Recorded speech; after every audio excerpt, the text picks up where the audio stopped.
Thank you, Mr. Speaker, sir. I beg to lay the following paper on the table of the Senate today, Thursday, 12 July 2018. It's a report of the Standing Committee on Education on the 20th Conference of Commonwealth Education Ministers held in Nadi, Fiji from 19 to 23rd February 2018.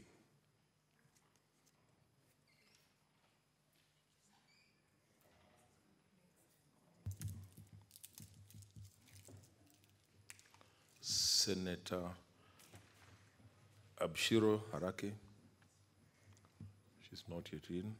Senator Dr. Ablai Ali.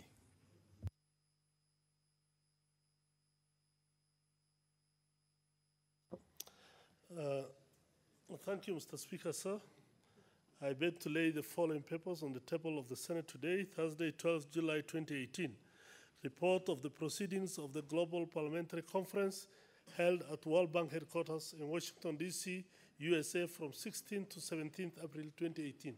Thank you. Next order. Order number 6, notices of motion.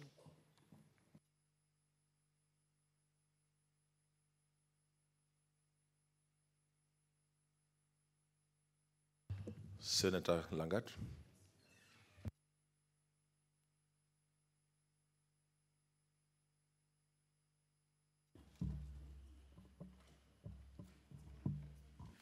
Okay, thank you, Mr. Speaker, sir. This is a notice of motion. This House notes the report of the Standing Committee on Education on 20th Conference of Commonwealth Education Ministers held in Nadi, Fiji from 19 to 23rd February 2018, laid on the table of the House on Thursday, 12 July 2018.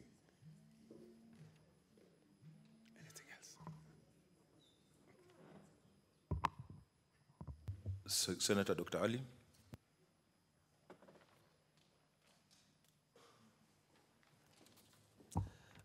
Thank you, Mr. Speaker.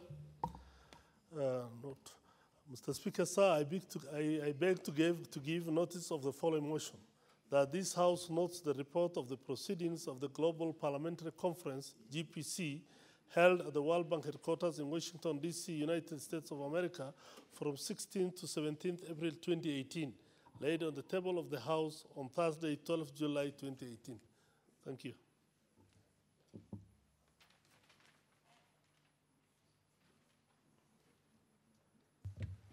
Senator Kasanga.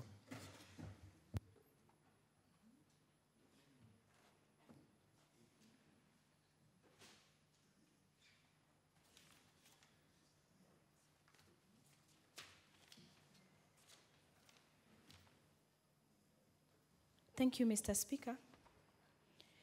I rise to give notice of motion on enforcement of National Transport and Safety Authority, operation of Motorcycle Regulations 2015.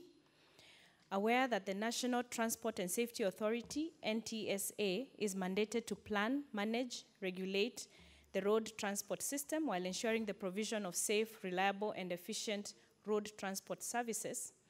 Further, aware that motorcycle transport services have been rapidly embraced throughout the country, leading to several challenges, including rise in road accidents involving motorcycle riders, unlawfulness, insecurity, and road congestion. Cognizant that the National Transport and Safety Authority, operation of motorcycles regulation, that came into force in January 1st, 2016, have not adequately addressed the challenges associated with the high numbers of motorcycles as a mode of transport. Now, therefore, the Senate resolves that the Ministry of Transport, Infrastructure, Housing, and Urban Development identifies strategies to enforce the National Transport and Safety Authority operation of motorcycles regulations, in collaboration with county governments, develop programs to sensitize and educate members of border associations and the public on laws regulating motorcycle operations. And 3, submit a report to the Senate within 90 days outlining the short and the long-term strategies and preventive measures that are being put in place to halt the rising cases of road carnage involving motorcycle riders. Thank you.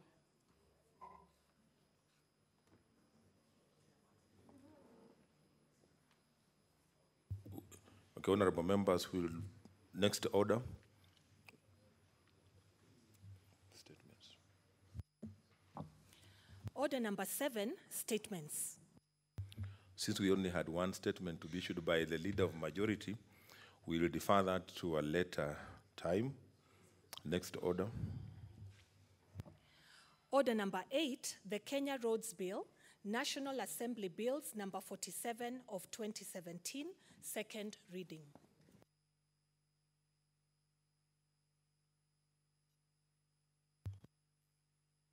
Senator Mahmoud Maalim.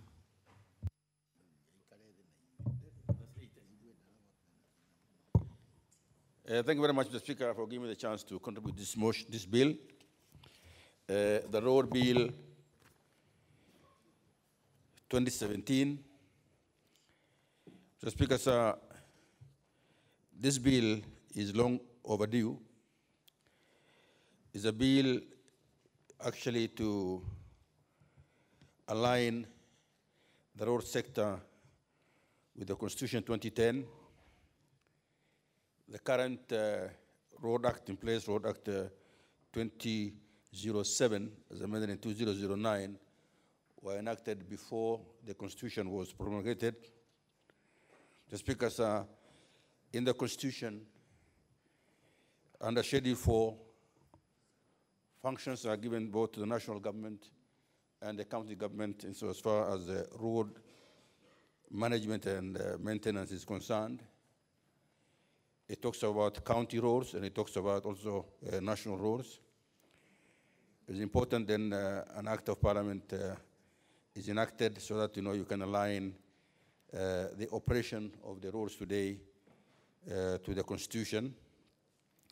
As currently organized, Mr. Speaker, sir, the road sector was unbundled in 2007, and in fact, four actually institutions exist that manage roads in some way or another. The Kenya Roads Board, which actually manages the finances. The Kenya Highway Authority, which manages roads of class A, B, C. And Kenya Urban Authority, which manages Kenya urban roads. And the Kenya KERA, Kenya Rural Roads Authority. Those three manage the roads which are class D and below. So, Speaker, sir, first of all, this bill attempts to classify roads change the classification of roads.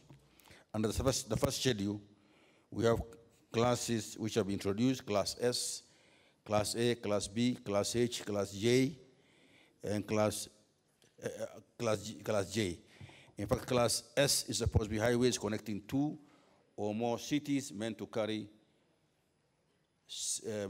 safely a large volume of traffic at the highest legal speed of operation. That's the new class which is being introduced. Class A, which are roads which are forming strategic routes and corridors connecting international boundaries at identified immigration entrance and exit points and international terminals such as international air and seaports. The speakers are then there's Class B, the Class H, Class J, all of which actually are supposed to be part of the mandate of the national are supposed to be national truck roads and be managed by the body called Kenya Highway Authority. Then the bill also introduces secondary national trunk roads, which is Class C. These Class C roads actually are supposed to be then managed at a different level, and they are roads forming important regional routes linking county headquarters or other regional important centers, constituency headquarters, municipal or town council centers, and the rest. Then, of course, there is the Part B, which is county roads. County roads in this bill is emphasized that they are going to deal with the classes D, E, F, G, H, L, M, N, P, all of which are new classifications. In fact, they are properly described within that. So the whole idea is to actually to unbundle the sector so that we have the roads managed better. So, Speaker, sir, The authorities which are currently in place, I say there are 3 of them, together with the Kenya Roads Board. Kenya Roads Board actually manages or tries to manage funds which are raised under the fuel levy. Fuel levy funds are levied to fuel users at source, and in fact, that's the money which is supposed to be used for road maintenance. So, Mr. Speaker, sir, this bill is long overdue because we need, the way it is today, the fuel levy is divided, given to those authorities in proportion. A percentage goes to Kenya Highway Authority, a percentage goes to Urban Authority, another percentage goes to KERA. But recently, Treasury introduced under another act of parliament that you can give that money also to the counties. Counties, as we see today, get 15% of fuel levy collected. And in fact, it's important that this is regularized through an act of parliament so that we know which everyone gets.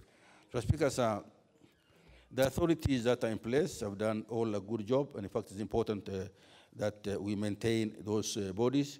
I think Kenya Urban Highway Authority, the Kenya Highway Authority, and KERA must be maintained, and then allow counties also to build capacity and be able to do the roads within their mandate. So, Speaker, sir, the bill as passed by the I think we have maybe to look at in the third reading what needs to be done in terms of what our colleagues in the Assembly has done. This bill passed the Assembly in the last Parliament and came here, and I think it lapsed because before Senate could take action on this bill, it lapsed, and we went to elections. I personally was very much involved at the beginning. Right from the beginning, when the Road Act 2007 was enacted, because I was then an accounting officer in the Ministry of Roads and Public Works then, we did a lot of work in the Assembly last time as the Vice Chair of Transport.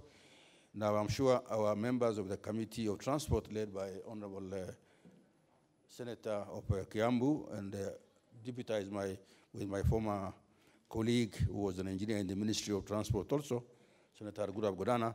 I'm sure the committee will look at this bill and look at it properly so that we enact a bill that is useful for this country and a bill that can actually make the management of the road sector in this country better. Mr. Speaker, sir, I think roads, and we know, are a very important part of this economy. Without proper infrastructure, without proper management of infrastructure, without proper maintenance, I think we cannot grow our economy. And before the commissioning of the SGR, 80% of our both traffic, human traffic and luggage used to go on the road. In fact, putting a lot of stress on our road. We need our roads to be better managed, better constructed, and I'm happy today when you see the last 10 years, the road sector look quite different. You have interchanges, beautiful things that we see in the first world, and I'm sure our roads can be better done if we get proper funding and proper organized. I think we should not be thinking of who's supposed to do what, but I think it's important that the authorities that are there. So they established, the road authorities. One is called the Kenya National Highway Authority. The other one now, the name is Kenya National National Authority. The other one is I think the other names has changed a little. Kenya National Secondary Roads Authority. KERA has now been renamed as the Kenya National Secondary Road Authority because the roads have been defined.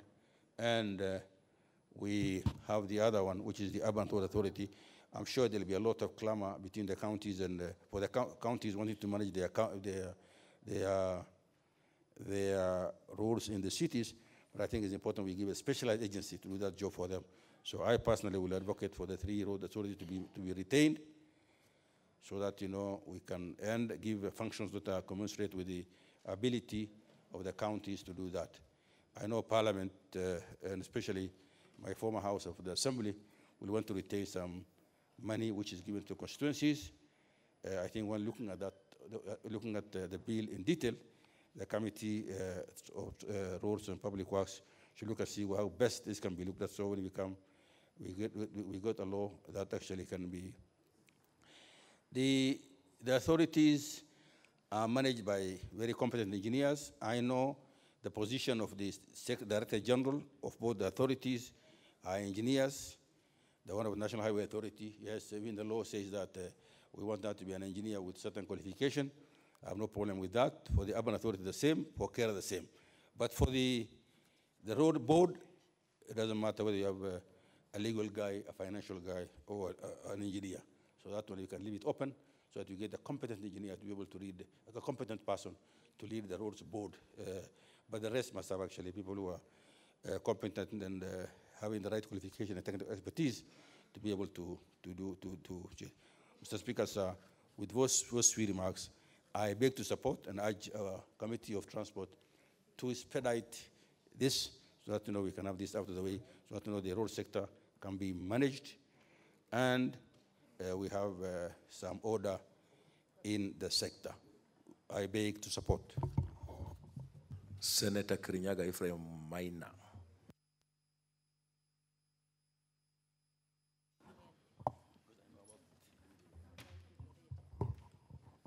Thank you, Mr. Speaker.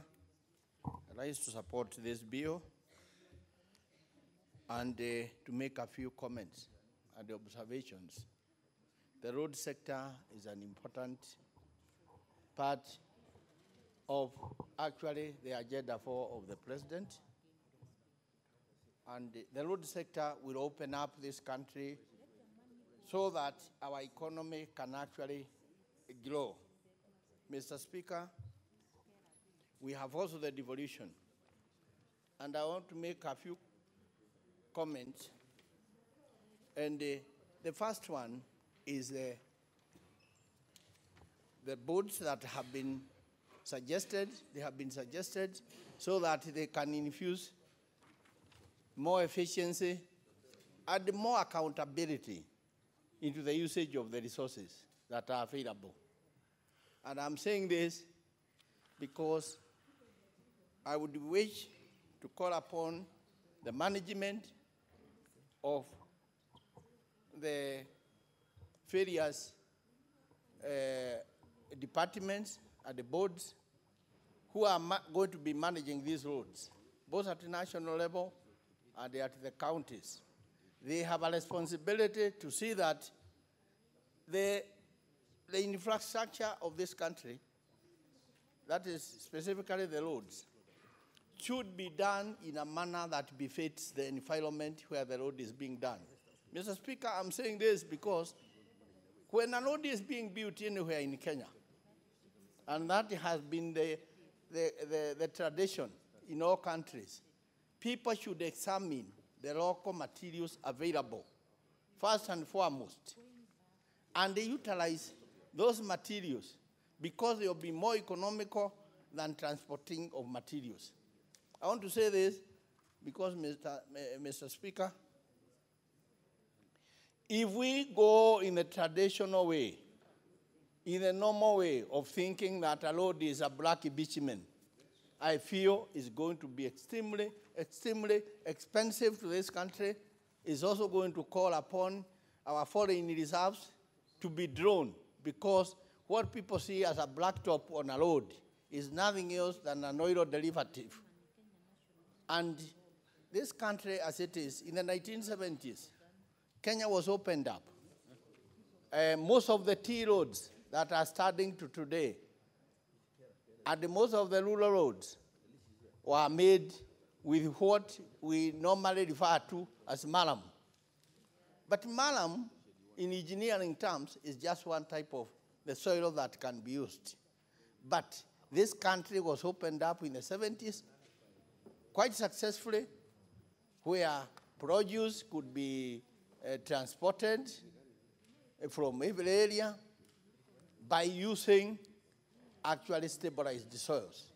I want to call upon the engineers in the ministry to come out and they actually do more research on our local materials, because that is what is going to make us be able to achieve more infrastructure in this country without colossal spending of money. Mr. Speaker, we are all aware that today you hear every road, 2 billion, 4 billion, 6 billion, and Mr. Speaker, I want to say we need to re-examine this.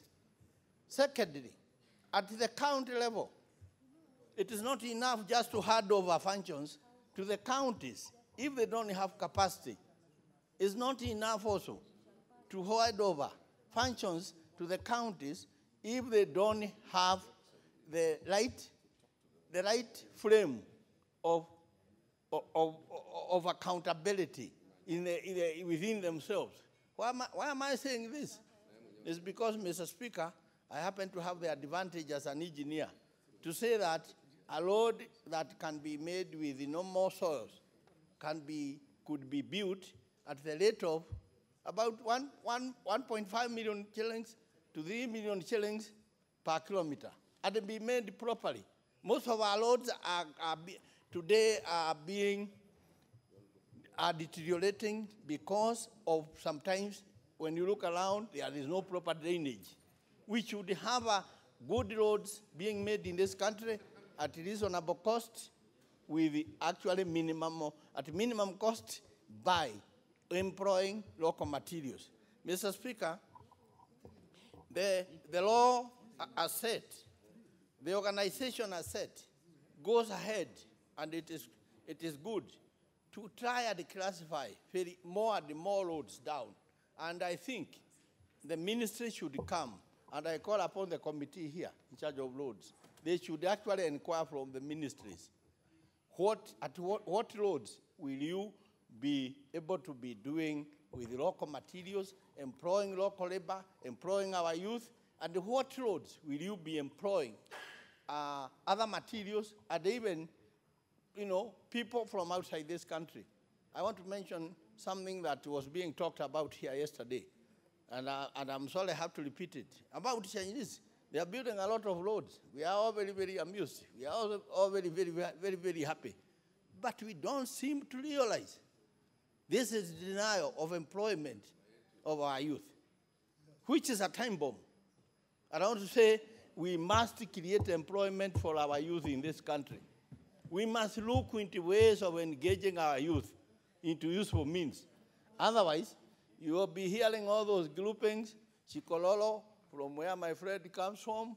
You'll be hearing some Mungiki, you'll be hearing some Baghdad, you'll be hearing all these kind of groupings because our youth are not properly engaged. And the road sector, the budget of the road sector is one which today, if the framework of looking at the local materials that are available, looking at the local capacity that we have, could employ a lot of these youth. I want to say these are the policies I want the committee and the ministry to sit down and come up with. Because, Mr. Speaker, it's not enough to say you are building a road. What was the social benefit to the community? What was the social benefit to the country called Kenya? It's not enough to say we have built a road and we call it a beautiful road. But it was never built with any local material. It was never built with the local people who could be able to be doing some of the simple things. Our youth were not involved, Mr. Speaker. That is not going to be the benefit that we should be looking for when we are enacting all the bill.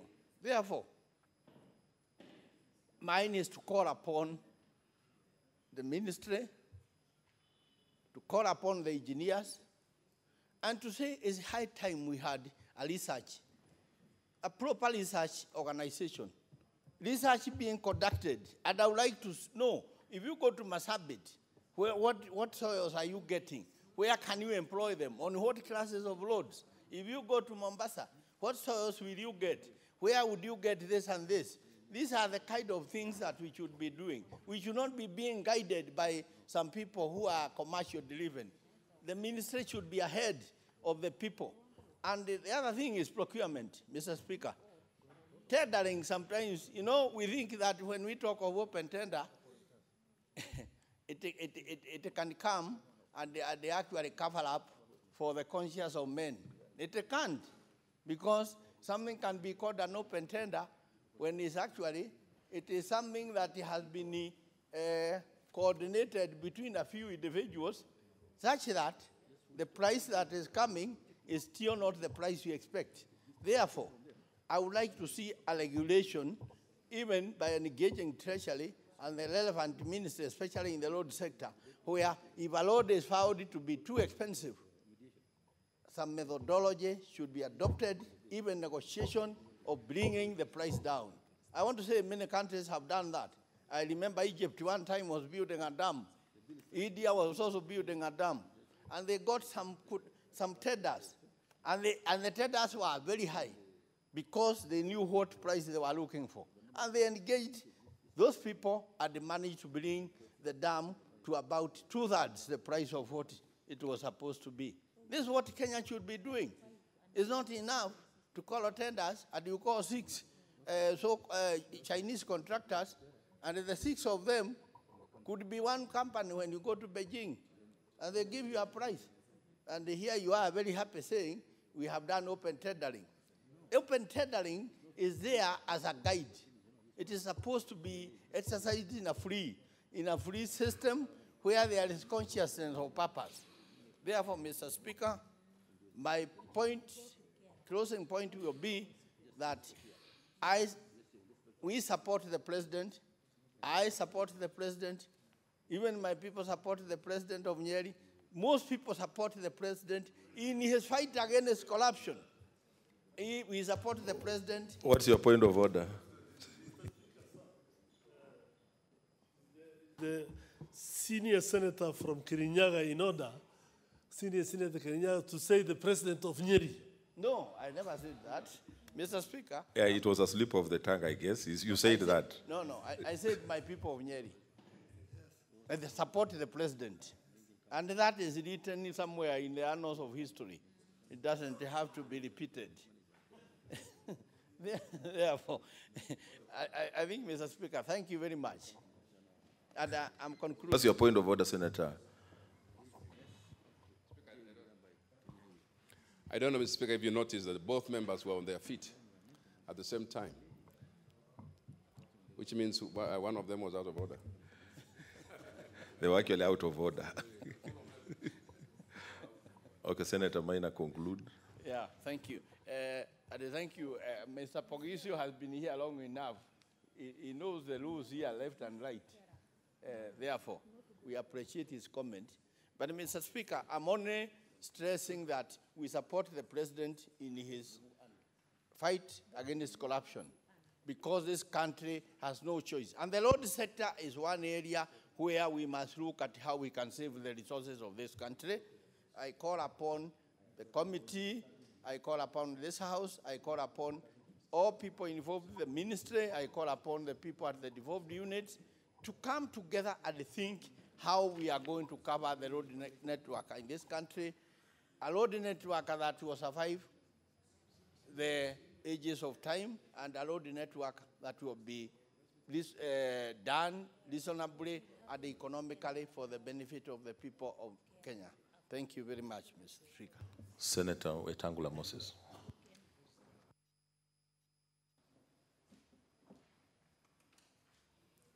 Thank you, Mr. Speaker, for the opportunity. Listening to my good friend, the tycoon from Nyeri. Mr. Speaker, talking about roads is very gratifying because he's a contractor and he knows much more than many of us. Mr. Speaker, this bill is in line with the new constitution, trying to give effect to Schedule 4 of the constitution in trying to review, consolidate, and rationalize the legal regime in the road sector. Mr. Speaker, the bill also seeks to reclassify roads and also set up management structures that will help in the management, construction, and maintenance of the road network. Mr. Speaker, because of limited time, I will go straight to the bill. And I don't know who the mover is who will be responding. The majority is neither here nor is the chair of the committee. Mr. Speaker, if you look at clause 6, 7, and run through to in all those established boards, there is very little provision for involvement of county governments. Mr. Speaker, roads, whether they're highways, superhighways, feeder roads that are in the counties, and even where the responsibility falls under the national government, it will be desirable, Mr. Speaker, to have the involvement of the county governments. You look at clause 7, Mr. Speaker, where there is the establishment of the Roads Standards Board. The composition of the board, Mr. Speaker, is the State Department responsible for public roads, that's national government, the State Department responsible for matters relating to devolution, that is still national government. And as you run through, Mr. Speaker, there is no single mention of representation by either the Council of Governors or any content of counties. Because, Mr. Speaker, when you talk of State Department responsible for matters relating to devolution, you are talking of the Devolution Ministry, which is a national ministry. So we are totally excluding the county governments in whose jurisdiction roads of whatever classification falls. So I want to urge those who brought the bill, Mr. Speaker, that at committee stage, we must amend running through all these boards established, and it is running through in a similar manner, to give some opportunity for the COG to nominate representatives to these boards, Mr. Speaker. Because if we don't do that, Mr. Speaker, we are running the risk of men and women sitting in Nairobi and pretending that they know what happens to roads in Bomet, in Mandera, in Wajir, everywhere, when in fact, some of the roads that they are superintending on are devolved. Mr. Speaker,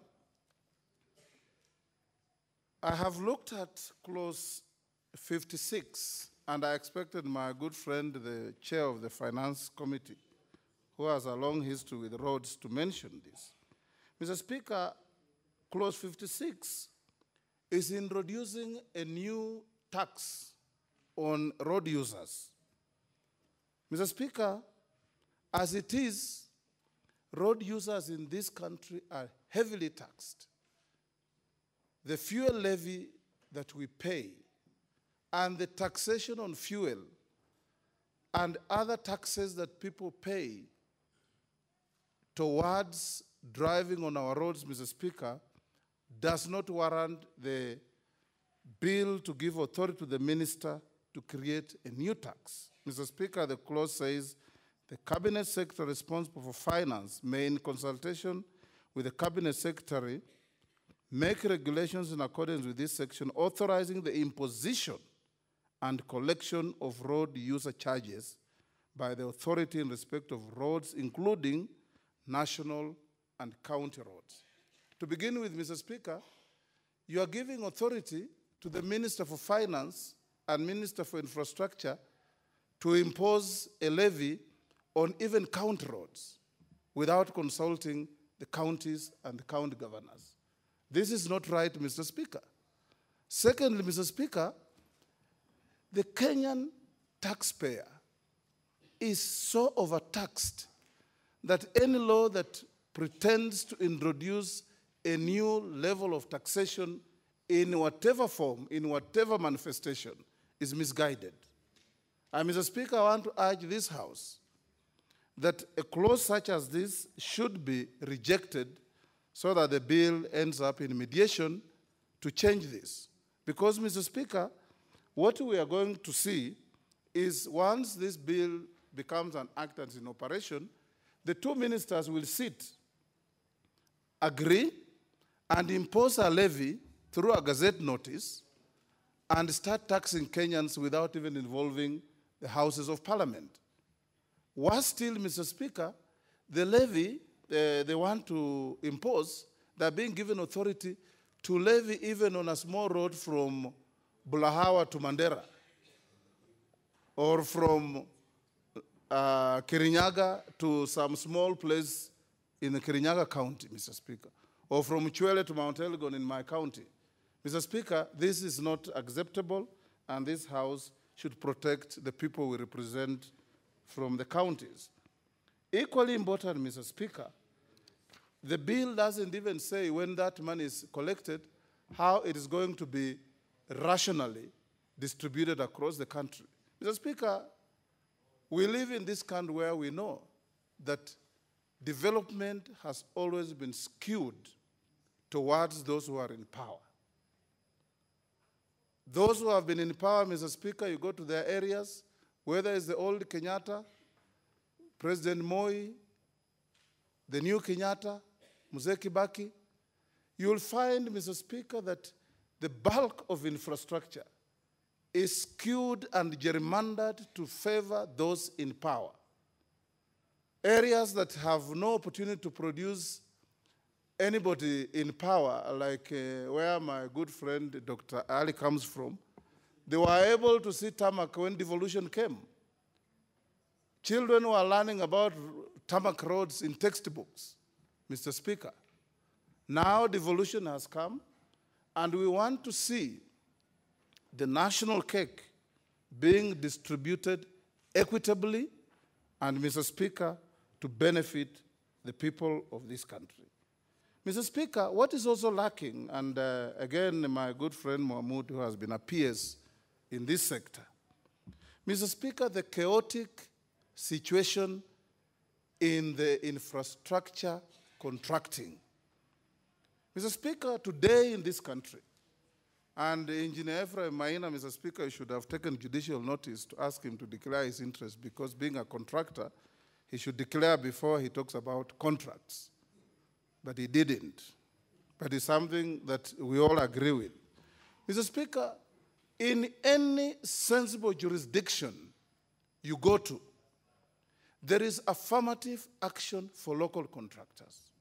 In fact, Mr. Speaker, you may recall, we used to have a circular in this country that is no longer referred to or enforced, where it required and provided that in any competitive contractual situation, a local contractor who is 15 to 20% more expensive than a foreigner will still be given the contract as affirmative action. Today, Mr. Speaker, there is an invasion of foreigners in every sector, Mr. Speaker. Even contracts of 100 million, which are very small contracts in terms of major road construction. The locals cannot compete with foreigners.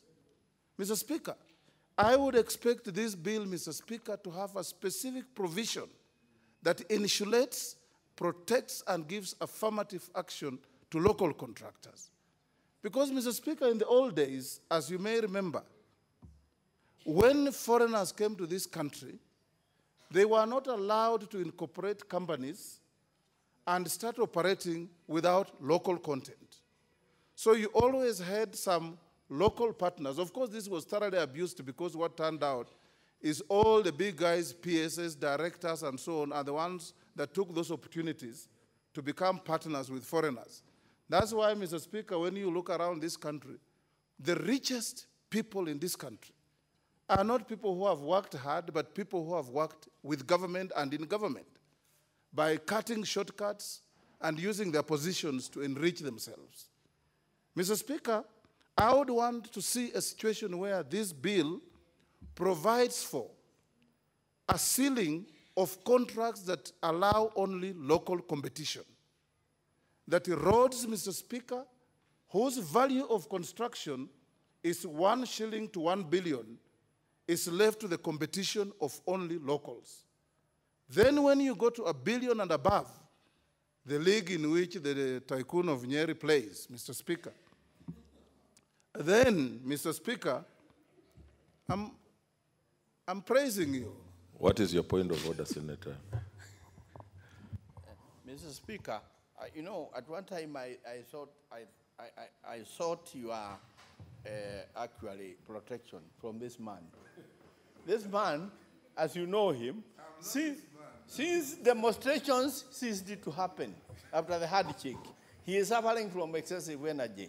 And he wants to engage into extraordinary matters, you know, by actually agitating other people, including in this house. He actually takes the protection of the house.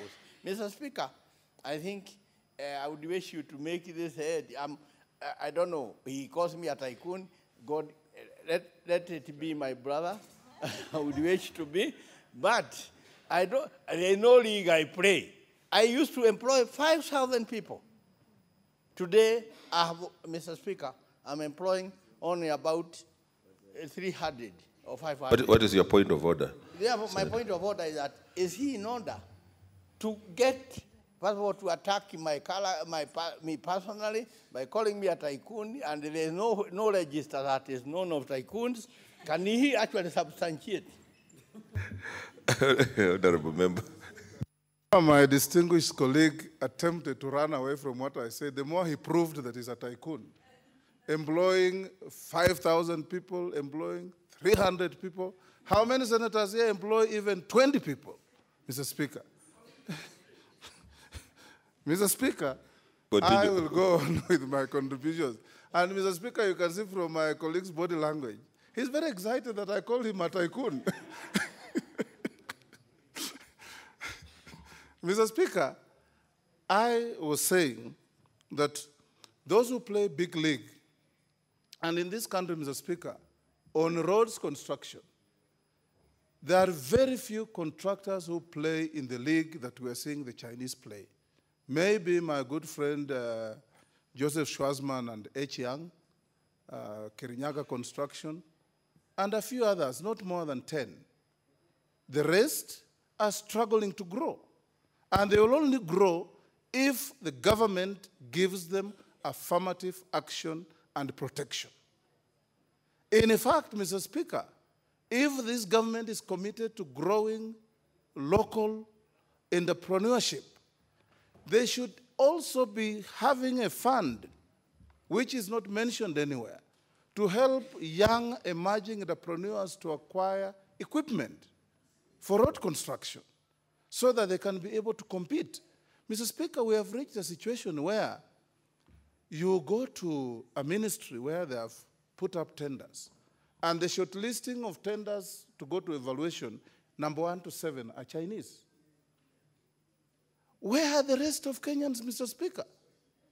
And what happens, Mr. Speaker, is that some of the Chinese companies, probably not all of them, but when they have these contracts, you'll find that 60% of labor are from China.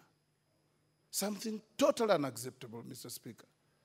This country has no shortage of engineers. This country has no shortage of crane drivers. This country has no shortage of shovel drivers. This country has no shortage of grader drivers.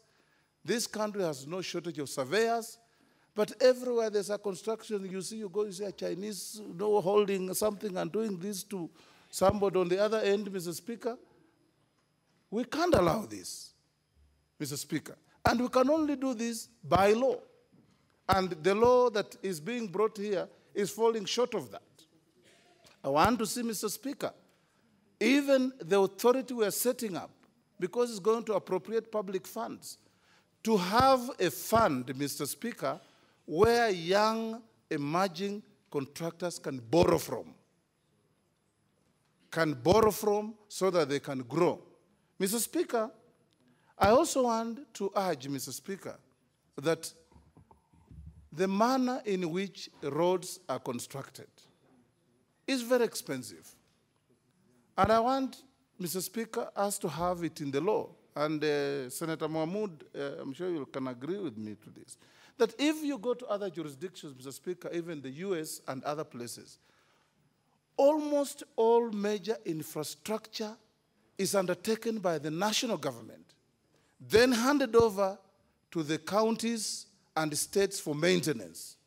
Mr. Speaker, there is no single county in this country, probably Nairobi because of its major economic base. There's no single county in this country, Mr. Speaker, that can undertake roadworks of the quality required of tarmacking roads that can last 10, 15, 20 years, Mr. Speaker, because they don't have money. And the demands on them, Mr. Speaker, are such that you go to a county, every area wants a tarmac road. So you'll find that the counties are now trying to juggle, like conjurers, with the little money they have to make sure there's a little tarmac here, a little tarmac there. You end up with just roads that look like a veneer of tarmac. Mr. Speaker, in the last parliament, we were treated some comedy here from Machakos County, where we were saying Machakos County had the distinction of having the oldest new road in Kenya. The oldest new road, a brand new road that within 3 months was tatters, Mr. Speaker. And if we want to do that kind of shoddy work and parade ourselves with selfies and all manner of paraphernalia, that we are doing a good job, we are committing a fraud on the people of Kenya. Because, Mr. Speaker, it's better to make a few kilometers every year of good roads than to make many kilometers of no tarmac, just pigment of tarmac and nothing else, Mr. Speaker.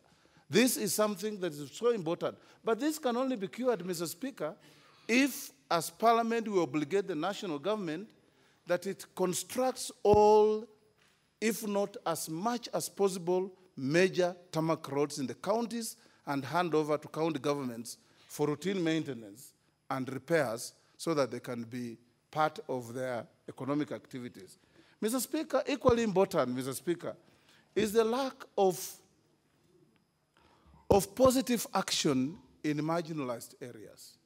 Mr. Speaker, when you look at the classification of roads here, if this classification is going to work, God help the people of northern Kenya like Dr. Ali's counties and others, because we are emphasizing communication, population, number of cars, and so on, Mr. Speaker, that will determine the classification of roads and the amount of money to be put on it for construction. When will anybody ever construct a road from Marsabit to Loyangalani? When will anybody ever construct a highway from Modogashe, Mr. Speaker, to Isiolo? It means those areas remain marginalized, and I would expect my colleagues from those parts of the country to scan through these bills and argue against continuing marginalization of their areas.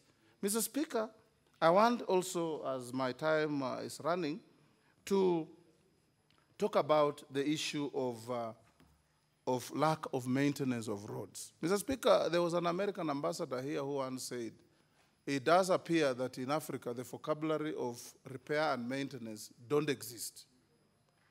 And if you look around, Mr. Speaker, you see a road is constructed, it is used, tears off, wears off until it becomes need for reconstruction. You go to Europe, Mr. Speaker, you are told this road was constructed a century ago. And it is still there. Mr. Speaker, can I have a few more minutes? Okay. Thank you, Mr. Speaker. You go to Europe, Mr. Speaker, you find a road that was constructed 100 years ago. It has never been reconstructed. It is routinely maintained, Mr. Speaker. Yeah, I'm talking about maintenance. In Africa, Mr. Speaker, and Kenya in particular, maintenance, repairs are alien to our vocabulary. So we end up, Mr. Speaker, you know, Mr. Speaker, in our own county, the road from Bungoma through Nalondo, Bokoli to Kimilili, since it was constructed, it has never been maintained. It is now completely broken and torn. The only savior is to reconstruct it. We have a road, Mr. Speaker, from Lodwar to Kakuma. I used the other day, Mr. Speaker, you will even have a better ride on the moon than on that road. What cars are doing, Mr. Speaker, is they have created now alleys in the bush, away from the tarmac, because the tarmac is so broken, Mr. Speaker, that if you drive your car from Lodwar to Kakuma, you'll have no car on arrival. And it's just because of negligence and dereliction of duty by those who are charged with the responsibility. So, Mr. Speaker, I want to see also in this bill, for those gentlemen and ladies in government across the floor, we want to see in this bill a substantial sum of money in the budget kept aside for repairs and maintenance of roads.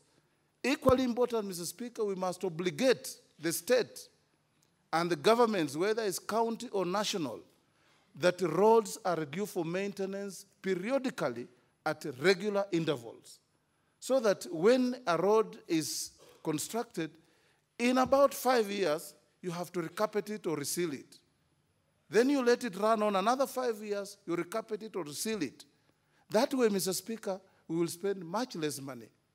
I don't understand, Mr. Speaker, the cost we hear about roads. Thika to Nairobi, 40 billion. Mr. Speaker, it's mind-boggling. We are now hearing of a road from Mombasa to Nairobi, Mr. Speaker, being concessioned for 300 billion. Mr. Speaker, we now talk about money as if it was the old Zimbabwe of Mugabe, where they had useless money with so many zeros. There was a shilling note with 26 zeros. And a minister friend of mine told me that they called it, you know, we have a million, a billion. They had denominations up to something called a gagillion. So I asked her, what does this mean? He says, a gagillion is a note with 26 zeros, Mr. Speaker. And how much can you buy with this? She said, if I go to the supermarket, I don't need a basket. I'll be able to spend it and carry the goods in my hands. Mr. Speaker, we don't want to spend money as if it has no value. If you want to construct a highway, and as I finish, Mr. Speaker, this is my last point. I want to see, Mr. Speaker, this country constructing a dual carriage from Mombasa to Malaba. This is the artery of our economy, Mr. Speaker. Our number one trading partner is Uganda and beyond. Uganda, Rwanda, Burundi, Eastern Congo. Almost 60% of our trade goes along this road. You've seen, Mr. Speaker, a simple incident in Makindu. You have a traffic jam of 20 kilometers because there's no alternative route. We want to see a dual carriage, Mr. Speaker, from Mombasa to Malaba, from Mau Summit to Kisumu, from Mau Summit to Isibania, from here, Mr. Speaker, to Moyale, so that we open up, Mr. Speaker, even the money wasted on the standard gauge railway, Mr. Speaker, if we put that money on roads in this country, we would have registered a 20 to 30% GDP growth, Mr. Speaker. But there we are, our priorities are always personal-driven, misguided, sometimes makes no sense, but we live in this country, Mr. Speaker. I beg to support. Thank you, Senator Wetangula. Senator Ongeri Samson Kegengo. Thank you, Mr. Speaker. I also rise to support this bill with a few comments. The classification of the roads as appears here is quite in order. I think we have the Kenya National Highways Authority road network. We also have the Kenya Urban, what we call KUDIP, or Kenya Urban Development Infrastructure Development Program, and now the secondary roads. What has come over a period of time, that is now quite clear that there are two distinct governments, the national government and the county governments. The running vein, the intention of creating county governments is to bequeath the county governments the capacity and the ability to be able to do their own things. When you look through this bill, there's nowhere where it postulates or where it says that we shall set so much money, either by the authority so established whether you are talking of Kenya National Highways Authority, or you are talking of Kenya Urban Development Authority, or you are talking about the Kenya Secondary Roads Authority, there's nowhere in this bill where it expressly states that there will be set aside some resources to be able to build up capacity at the county government level. And I think we'll be very wrong as a Senate to be able to pass this bill without the amendment and making a provision that the capacity building at the county level will be one of the most critical functions that will be required for any national road network to take effect. Take, for example, Mr. Speaker, the heart can only pump through the arterial system. If any one of those arterial systems is defective, and then it clogs up, and you have a jam, and you're no longer alive, you're gone. Similarly, the road network in this country is so critical, is so important for the development of this nation. And that's why Kenyans were willing and acceptable to accept any levy that might have been put upon them to be able to put up the infrastructure which is necessary and which is important for the carrying of their goods or produce from the farms and everywhere else. When you go outside Nairobi, or you go outside the three cities, Mombasa, Nairobi, or Kisumu, the road network is very pathetic. It takes you hours and hours to be on the road. You just need to have one car or one vehicle, block the road, and you're done for 12 hours to 24 hours. And any structure that needs to be done at this stage must have a vision, it must have a program and a plan on how to alleviate that structure, that congestion that you are likely to meet. That's why I was even persuaded by Senator Mose Wetangula's approach, that let's now look at what is most cost-effective.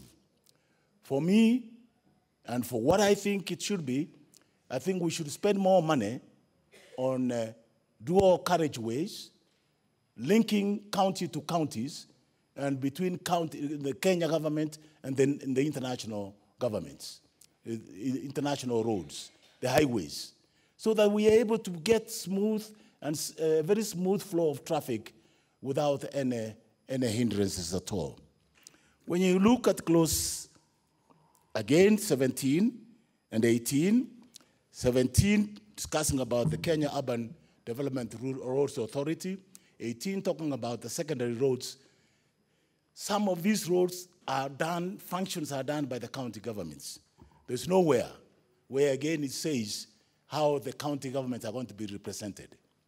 Everything is centralized, everything is the apex, and there's no way the county governments can exert an influence on a particular structure of a road to be done within their own county itself.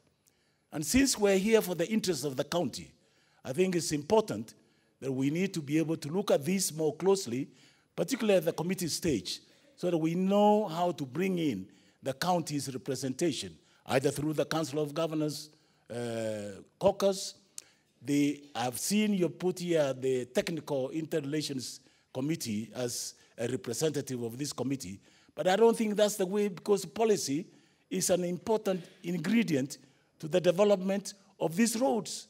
Without having the policy head involved in that thing, and you're only putting technical people, you just, I think we'll be making a big mistake as Senate if we let this bill go through the way it is now without the necessary amendments. And I think we need to be looking at that level and deciding how we want to do it. I'll give you an example. I'm very worried. These days, we're talking of roads being done in terms of billions. Take Kenyatta Avenue. When I was the Minister for Local Government, this road had been, during the heavy rains, it was tatters because of the rains. And we, through the Kenya Urban Development Infrastructure Program of the World Bank, we were able to give a contract. And you will be surprised, Mr. Speaker, The Kenyatta Avenue that you see here today was done by 25 million Kenya shillings. Today, you give the same stretch of Kenyatta Avenue from Moi Avenue to the roundabout here in Nyayo, the roundabout here in this road, near the provincial administration. You will find that the costs will be in terms of billions. And this road was done at the time I was the Minister for Local Government. You have not seen a single pothole there. It's as clean, as new as possible. And I think what we're looking for is this capacity where we have given people the opportunity to learn and know what to do. I'm afraid that Engineer Senator Kirinyaga has gone out. You see, this issue of Chinese contractors dominating the scene in this country is becoming an eyesore because we have abrogated the ability to give our people contracts to perform. And there are good Kenyans here who can be good contractors, who can be given specifications, they can perform as well as any other person. What are we going to do with the young engineers we're training these days in our universities? We are saying we're becoming more innovative. We've created the polytechnics. We've created the vocational training centers to be able to improve skills for our people, for our young people to gain employment. They have no opportunity whatsoever until we're able to sort out what goes into these authorities, the various authorities we're establishing through this bill. And I think Engineer Mahmoud, he knows it. He was a principal secretary in the road sector, and he knows why we need to build capacity. Even small roads can be done by small contractors at the rural level.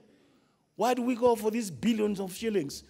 It's very terrifying that you go for billions and billions of shillings, and then when the road is done, within a short period of time, you see it, the wear and tear is very high. Look at the Narok, Mahiu Narok Road. It's already in tatters, and it was only done recently. What has happened to the money that went to the contractors is wasted money because the standards were not carefully observed. And I think, Mr. Speaker, we need to be very careful and dissect this bill and make sure that everything goes according to the plan.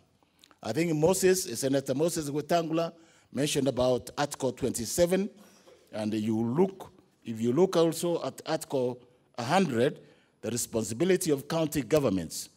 Each county government shall, within its area of jurisdiction, be responsible for the construction and maintenance of the country roads in accordance with the provisions of Part 2 of the Fourth Schedule to the Constitution and Part B of the First Schedule to this Act. How will they be responsible if they are not a party to it? If they are not part of this process, they are not in these authorities, they are nowhere represented, how will they be able to be responsible for this construction? And I think we should query this bill more intensely and be able to come out with a solution that is applicable and acceptable to each and every person. Therefore, Mr. Speaker, I think we don't need to belabor the point. The message is clear, the message is loud. What we have done in this bill, we have centralized the functions instead of decentralizing the functions. And I think we must look for a formula. If it means that we must go for negotiations, let it be, so that we are able to decentralize the functions. And in the process of decentralizing those functions, we also decentralize the building up of capacities, because we have young graduates, young school leavers, young people who have been trained in the vocational training centers. They want to apply their technology, and they cannot even gain employment, including these Chinese companies which are now operating in this country. Yesterday, we had a very heated debate here about how people have been locked out of employment when they are doing the SGR. Similarly, in some of these highways, you hardly get the local people being incorporated in the building of these highways. When will they ever know to maintain? Are we also going to bring back Chinese to maintain the roads for us? And I think it would be a mistake for a country which has been independent for the last 50 years plus. It shouldn't be the way we should go. And I think, Mr. Speaker, the point I'm making here is that we have the capacity, we're able to borrow, we can be able to train our people, we can be able to empower our people to do some of these functions to the best interests of this nation. And I think we'll be able to save much. The rest of it, I think, the main body, the texture of the authorities is in line with the Constitution, and we have no quarrel with that. We're only looking at that aspect of it that deals with the issue of empowering the counties, issues of resource flow to the counties. Because what you are really saying, in effect, that in the budget-making process, that you're going to deny counties resources, because you will be saying the argument that will be used by the National Treasury is that we are going to do the infrastructure after all for you. And that infrastructure is going to come at a heavy cost. And we are trying to say that we can actually reduce the cost involved in this construction of these highways and the road network within this country by empowering our people to have the knowledge and the skills which are necessary to do the same thing. I'll give you an example, Mr. Speaker. When 1991, the World Bank, the so-called Bretton Woods institutions, placed an embargo on Kenya on foreign exchange. And therefore, it was impossible for us to be able to get foreign exchange to import certain important and very essential commodities for this nation. And unemployment dropped. And it so happened at that time I was the Minister for Technical Training and Applied Technology and in charge of Jua Kali. We were able, through our national polytechnics, through our vocational training centers, through the labor department, the vocational centers under the Ministry of Labor, we were able to do in-servicing skill upgrading for our people. Today, the Jua Kali is a very competitive market, and we were able to employ 40% of Kenyans during that period of time. It took a Marshall Plan for us to overcome the problems of World Bank regulations. We can do the same today, that we can empower our people. I'm not saying the Chinese should not construct the roads. Let them do. But let's set certain amount of money aside, which is geared towards empowering Kenyans at the county levels to be able to achieve these functions in a much more cost-effective manner. With those few remarks, Mr. Speaker, I support with the proviso that we should make amendments during the committee stage to include some of those points that we have already said. I thank you, Mr. Speaker. Honorable Senators, before we proceed, I have a brief communication. I would like to acknowledge the presence in the public gallery this afternoon of visiting students and teachers from Sigiria Secondary School, Migori.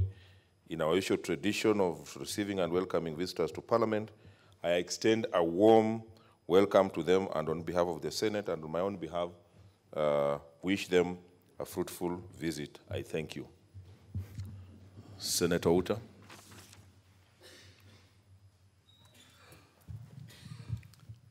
Thank you, Mr. Speaker, for giving me this opportunity to join you in welcoming the Singiria Secondary School in Migori County. Mr. Speaker, I also want to take this opportunity to thank you very much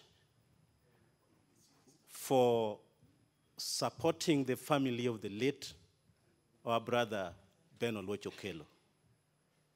You came during the time when the family needs support, and you visited with them in the hospital.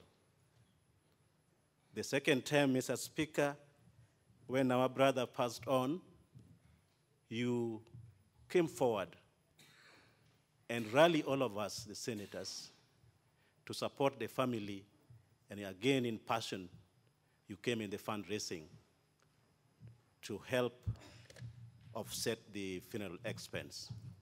And lastly, Mr. Speaker, you also came to bid the farewell in Migori. And on behalf of the people of Migori, I want to thank this House sincerely, together with our clerk and all our colleagues for contributing heavily to be able to help our brother who was in need. Mr. Speaker, I also want to take this opportunity to welcome the students here. And I want them to be like Ben Olwoch-Okello in future. And some of us who are here in different capacities in terms of profession. And one thing that I want to warn most of our students as they learn what we are doing here, that this trend of setting the school ablaze, burning schools when the exams are drawing nearer, is something that we must condemn. The student must prepare well. Like in Nyanza now, Mr. Speaker, we have 19 secondary schools that have been set ablaze. And all this will go to their parents to rebuild these schools.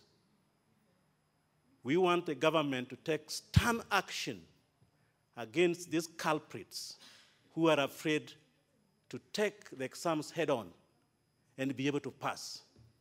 That kind of hooliganism is unacceptable, and we want the government to be able to, if they are above 18, to jail them, punitive measures, so that it will come to an end of this impunity of burning the school year in, each year when you approach the exams. But I truly believe that the teachers who are here before us today, they have prepared this wonderful school, Singiria. And I'm expecting that at the end of this year, you'll be flying with the high colors. And I believe that you'll be able to make the late Ben proud when a number of you'll join the universities. With those few remarks, Mr. Speaker, I welcome them. Senator Langat, do you want to talk as a chair of education? Yeah. Okay. Thank you very much, Mr. Speaker, for allowing me this opportunity also to welcome the students from Migori County to this particular Senate. And I want to tell you students that the current trend, as Senator from Kisumu has said, concerning unrest in our school is highly condemned. Civilized society is open to discussion, solving issues through negotiations, and those are very much open in our schools. So I want to tell the students that here that it is through discipline. Some students value or think that academics is more important than character. But I want to tell you students, most of us were not very brilliant as such, but discipline has brought us to where we are today. So I want to encourage you that when you go back, preach the good news that senators demand from students nothing but discipline. And we want to send a message from the Committee of Education. We have said that we are totally in support to the government measures that have been put in place to curb these particular menaces in our society. That you will carry your own cross as a student who has passed the school, that it will affect your life for a long time. You'll be denied in future to receive certificate of good conduct that will enable you to be employed. So that these measures must be in place so that we reduce this heinous problem affecting our society. We want to say that we want to wish you the best as you visit this particular Senate and other places. And we indeed want to say that, Mr. Speaker, you really assisted us and demonstrated the unity and the love you have for us when together we attended the funeral of our brother senator from Migori. And I want to tell the students that the greatest contribution you can make to that great senator, whom we are really missing, he used to sit there behind the senator from Kisumu, making academic and very firebrand contributions in this Senate. It is my wish and prayer that one time one of you will come and sit there and represent Migori and fulfill the vision and mission that that great senator had for Migori. welcome to Senate. Thank you very much. Honorable Senators, I know some of you may also want to appreciate them, but we have other schools lined up, so I think I will stop it there and invite Senator Mwaura Isaac to continue the debate. Thank you, Mr. Speaker, for giving me this opportunity to make my contribution with regard to the Rose Bill that is before us. And from the outset, Mr. Speaker, I want to say, before I get into the debate, that really our schools need to be properly managed. Right now, as we speak, there is a serious case of a child with disability who was killed and found dumped in a borehole at St. Oda School for the Blind, Frederick Okoth, a 10-year-old little child with injuries at the back and missing teeth. And this matter seems like it's a big cover-up, and that I have already spoken to the DPP this morning and the PS Education, and we are really demanding to uncover what exactly has happened to that little child, because children with disabilities also deserve to go to school. And we do not want to be giving our children to special schools, they come back as dead bodies. Mr. Speaker,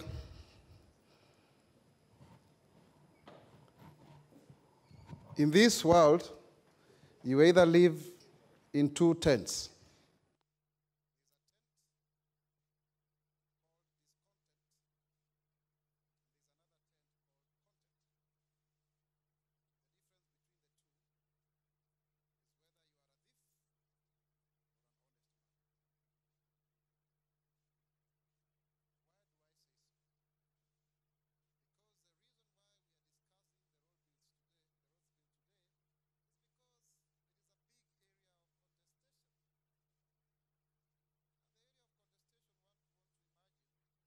Is as a result of us wanting to increase the number of kilometers of roads in this country. But that is not the case. The case is about whether we as a country are doing roads and at what cost. Any political contestation that we may have ends up being about the resources. But the interesting thing about these resources is not about how they are shared. It is who gets the share at a very personal level.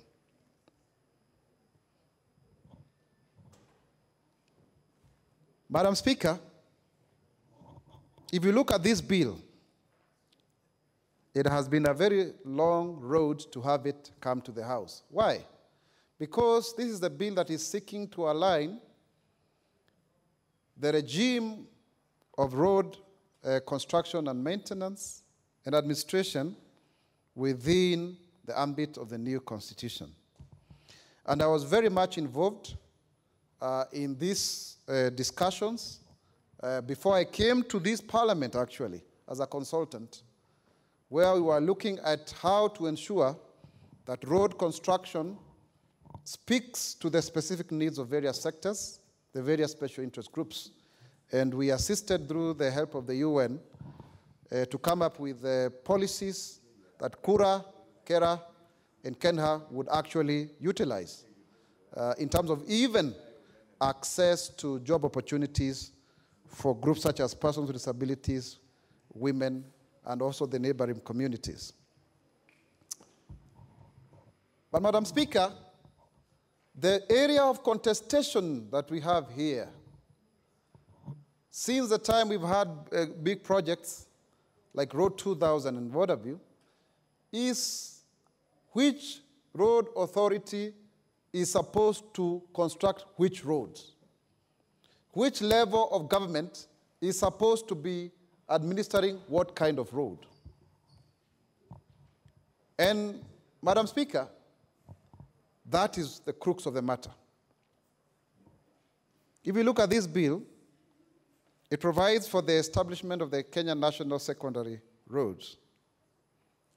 But I see a lot of gluttony in this bill, because all the roads seems to be the purview of the national government. That is totally unacceptable.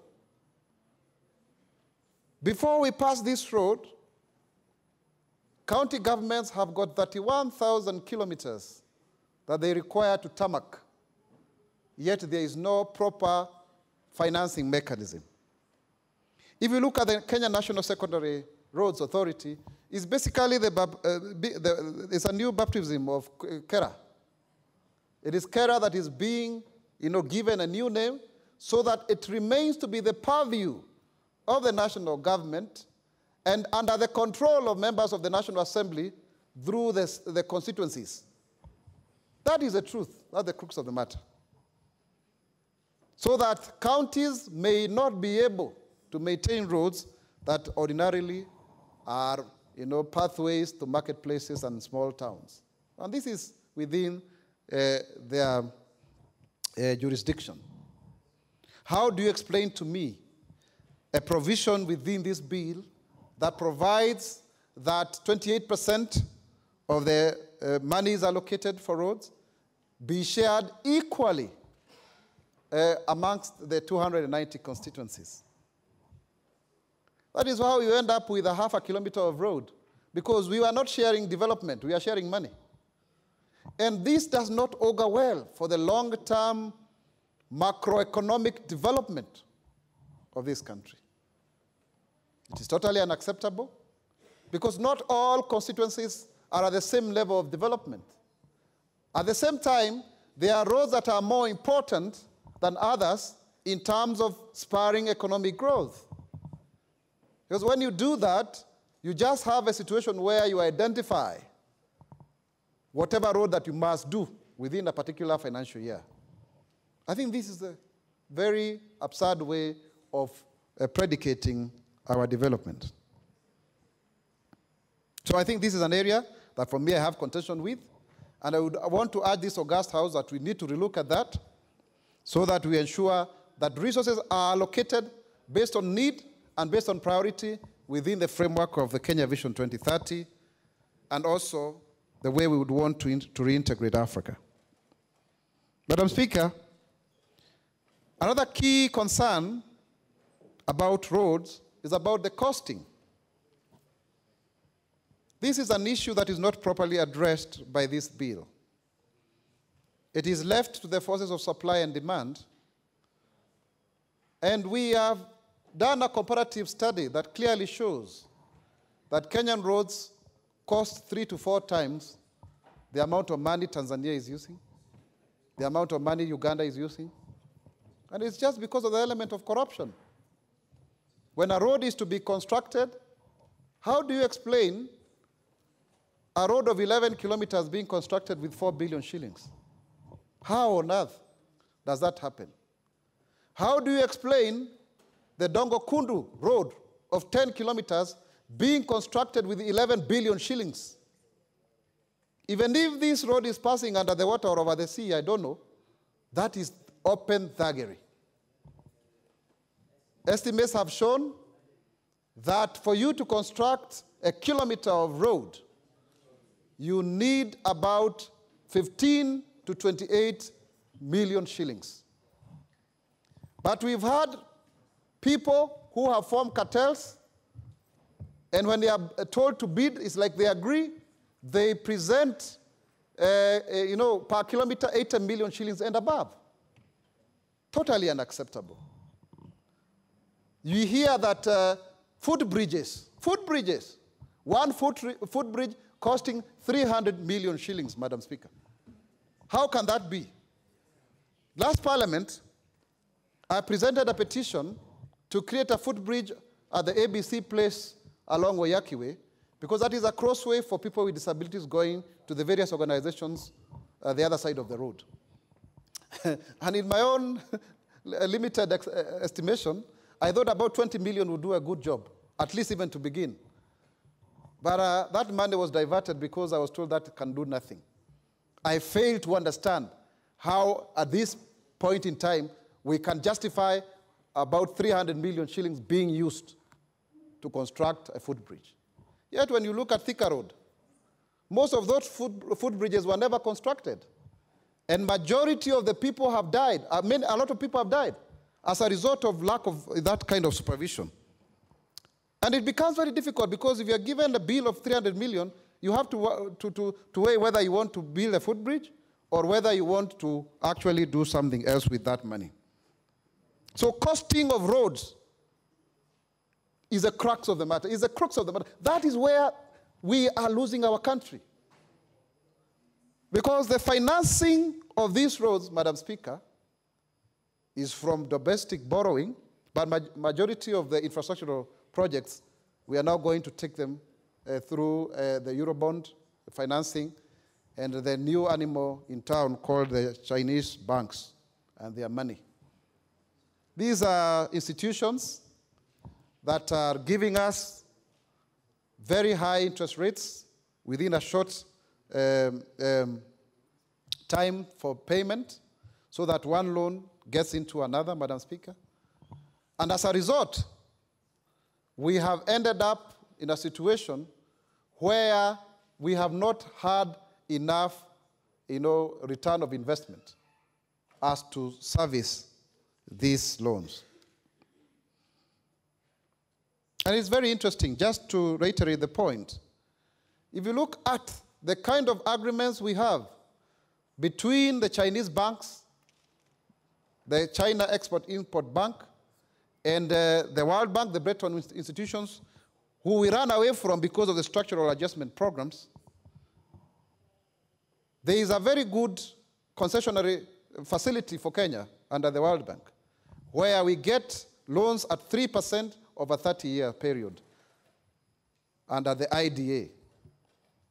That is International Development Alliance. So Kenya is able to benefit from the IDA loans and also the lower middle income loans.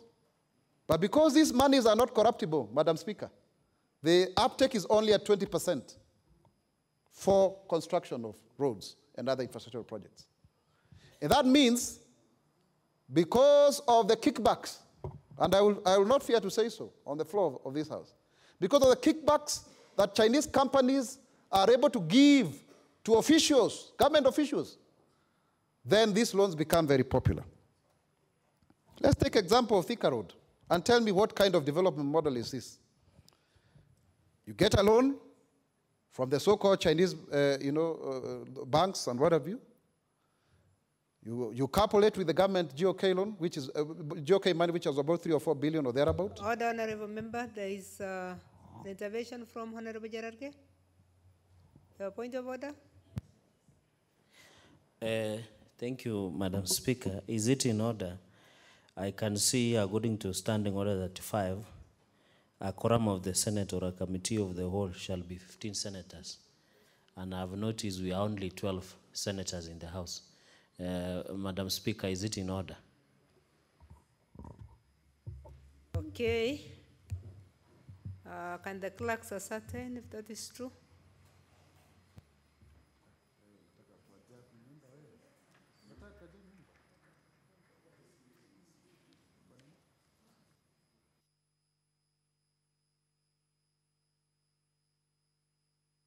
Okay, that has been confirmed to be true. So can we have the quorum bell rung, please, for 5 minutes?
Okay. Other honorable members, I think we now have the quorum. Senator Maura, you still have 8 minutes. Thank you, Madam Speaker. Madam Speaker. Before you do that, I have a communication to make now that an opportunity has availed itself. Honorable Senators,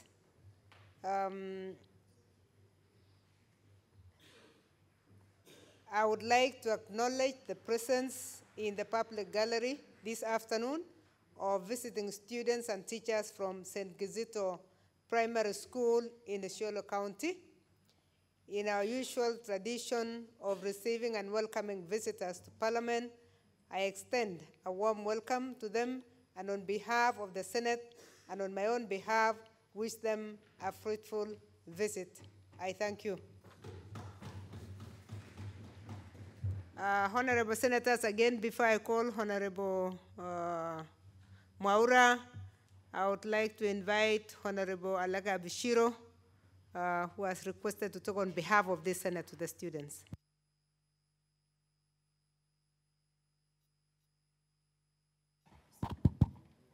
Thank you, Madam Speaker, for giving me this opportunity to welcome the students and teachers of St. Kizito Primary School from my county, Isiolo.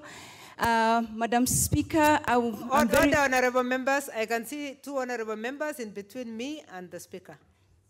Thank you, Madam Speaker, for protecting me. Madam Speaker, I would like to take this opportunity to welcome the students and teachers of St. Kizito Primary School, which is my county, from my county, Isiolo. Madam Speaker, I'd like to inform that I started my early years of primary school at St. Kizito Primary School, and therefore these are students from my county, not just from my county, but from my school.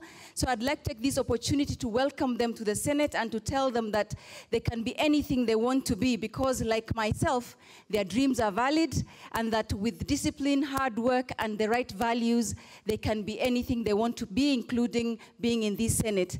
Madam Speaker, they have with them 2 teachers, I think 3 teachers, and in this country, we don't celebrate our teachers. We are always only looking at the, and the not so good side. But today, I would like to celebrate those teachers for the fine work they're doing with these students, but also for the fine work they did with me. Thank you very much, St. Kizito Primary School, and all the very best. Keep up the good work, teachers. Welcome to the Senate. Thank you, Madam Speaker. Thank you, Honorable Alake. Honorable Maura, you can now continue. Thank you, Madam Speaker. And I also want to thank the senators who came in and who have given us quorum. And I just want to tell my good friend, Senator Gay, who is a first-time member, that they are both written and unwritten standing orders of the House. Madam Speaker, I was giving an example about the development of the Thika Road. And I was trying to ask the House to interrogate what kind of development model that is, where you get loans from foreign countries, and in this case, China. You have a small contribution by the Kenyan government. You divide the works into 3. You give all of them to Chinese companies. The Chinese companies come with their technology. It is faster.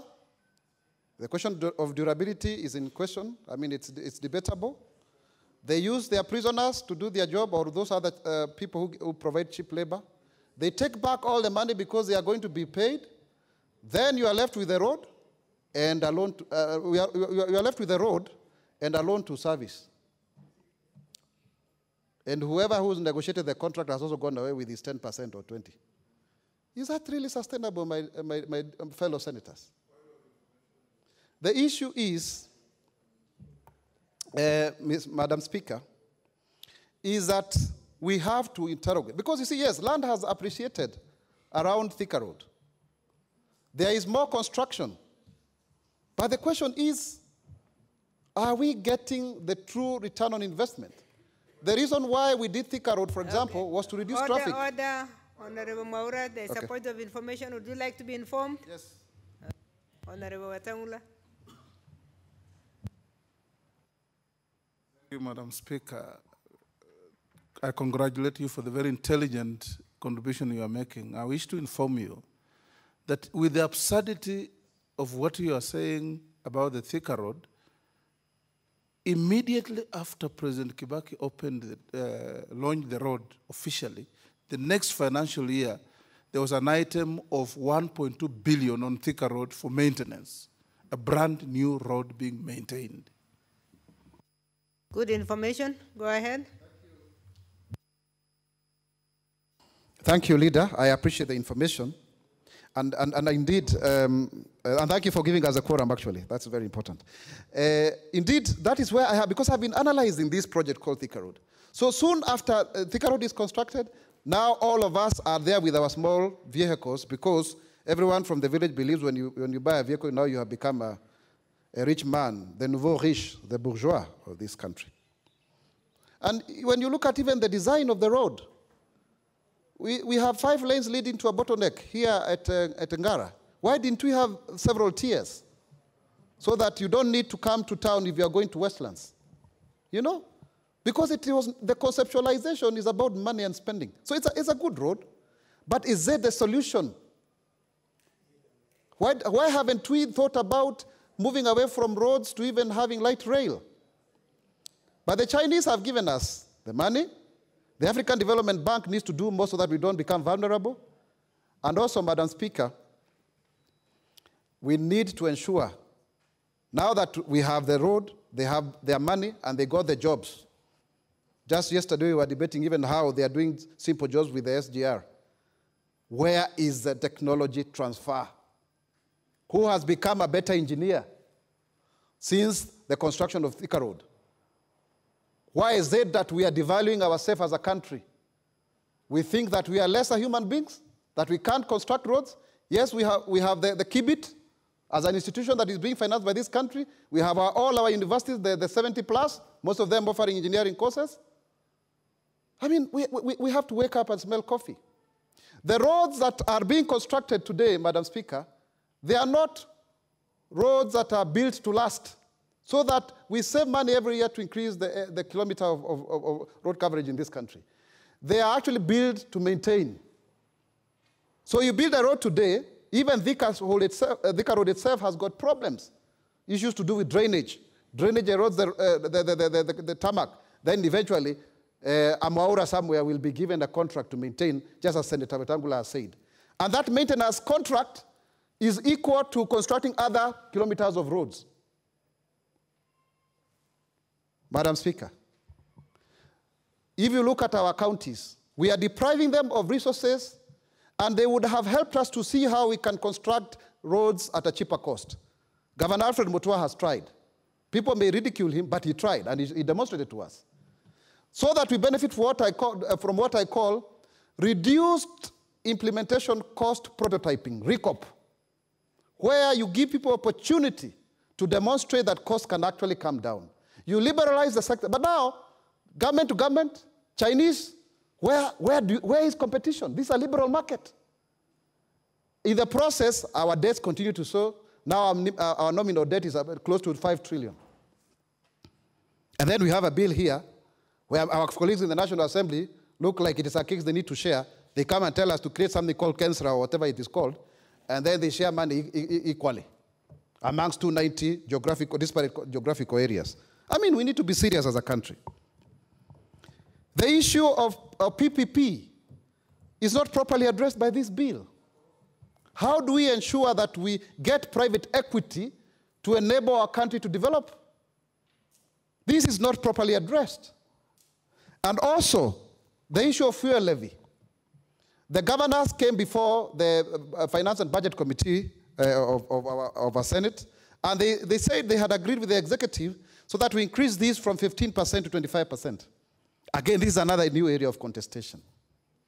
So we still be having a tug of war, because I don't know whether it is lack of imagination that counties cannot, be able to construct roads, but I see a very serious aspect of cartelism People who feel like whatever they have been doing before is being taken away. I see government bureaucrats who always engage in what I call empire-building tendencies, wanting not to sit ground.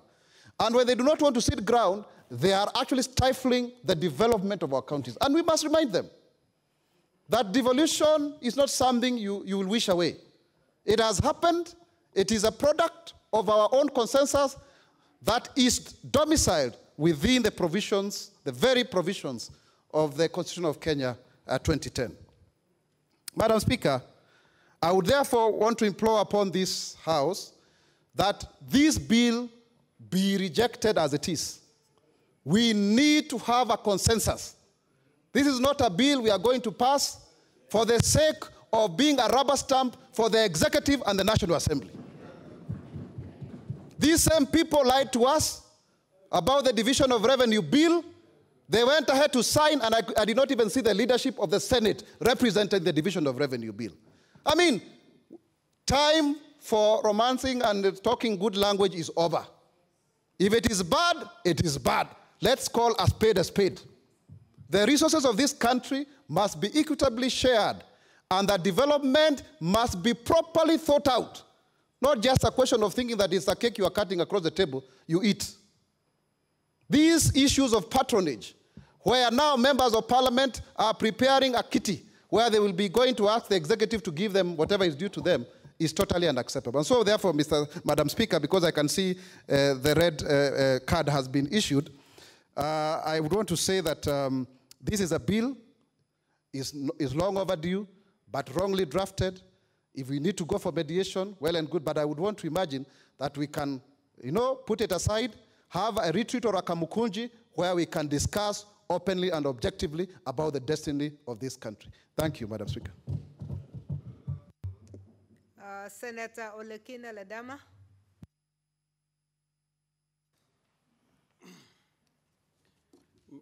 Thank you, Madam Speaker, for giving me a chance to contribute, albeit briefly, on this bill. Madam Speaker, I'm yet to come across a bill that promotes devolution in this country. Any bill which is sponsored by the majority party, and more so by the government, does not care about devolution.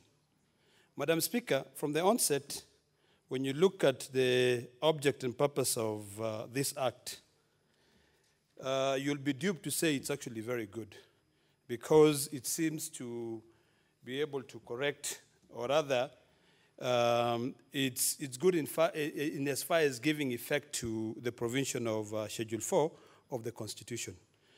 But Madam Speaker, when you proceed and when you read the bill, you realize that this is an avenue of curtailing, completely taking powers away from the devolved governments. Madam Speaker, I'll go straight to the point. I'll not even belabor the issue. If really this road bill was being designed in a way to be able to ensure proper public participation, accountability, there's no reason as to why everyone who is in that board is from government. They should have actually improved in and brought in people from the publics, include people from the Kenya Institute of Planners, accountants, bring in some independence to be able to ensure that there is that transparency that they are talking about in this bill. Madam Speaker, when you look at the Article 10, the classification of these roads, in my view, this should not be left to one particular person. It should actually be dealt by an independent body. Because when you give the cabinet secretary powers to be able to classify roads at any given time, then of course, he can wake up any time and decide to classify the roads as they wish. Madam Speaker, my other big issue that I have with this bill has to do with the creation of this secondary, I'll go straight to that point, but the creation of what they're calling a secondary trunk road something. Give me a minute here.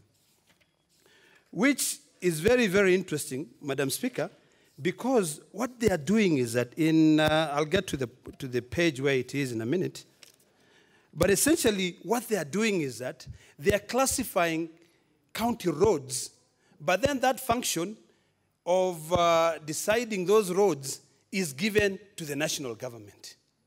Where is the county government in this?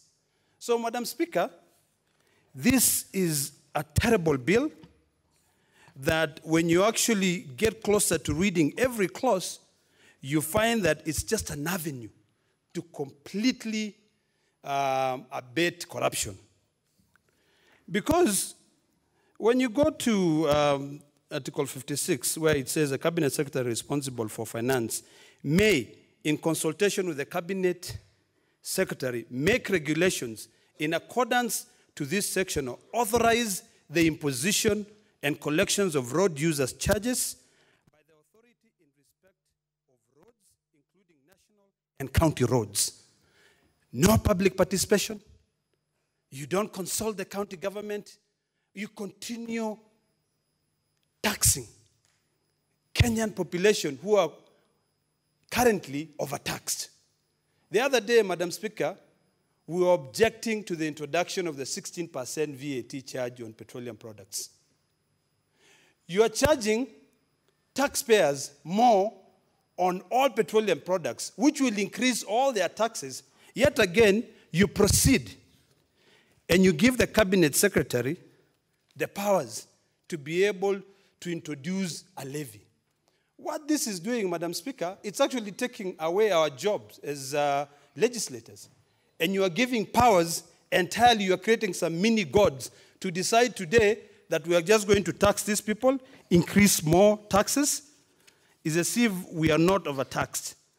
Madam Speaker, when you read Class C, where it says secondary roads, secondary national trunk roads, and Class C says, and this is part of the national trunk roads, it says roads forming important regional routes, linking county headquarters or other regionally important centers, constituency headquarters, municipal or town council centers, and other towns to each other, and to Class A, B, H, and J roads, required to collect regional and local tariffs and channel it to Class A, B, H, and J roads. Why should you be taking a road which is a county road, but then give the authority to the National Trunk Road Board to be able to make all the decision? I think when you look at Part B, this C should actually be in D. It should not be in Part C. It should not be in the National Trunk Roads. So, Madam Speaker, I don't even want to waste my time on this. This is a terrible bill which should be rejected. And if the National Assembly want to pass this bill, they should actually just make it a national road bill.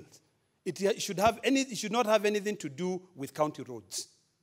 We must protect devolution. That is the reason why we are in this House, Madam Speaker.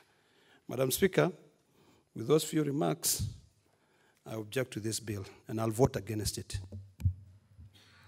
Thank you, Senator. Senator Mary Yana.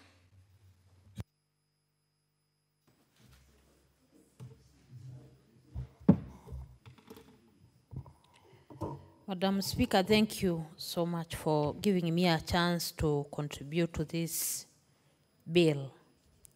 From the onset, I want to say that this is an important bill, and it is long overdue, and I will support it, but with quite a number of amendments. I also want to say that this bill is a bill that was intended, and it could be good if it was intending to promote the spirit of devolution. But this is one of the bills that I wish this House could really look very broadly and deeply to it. Because we are supposed as a House to oversight county governments. We are supposed as a House to promote and look into counties' affairs.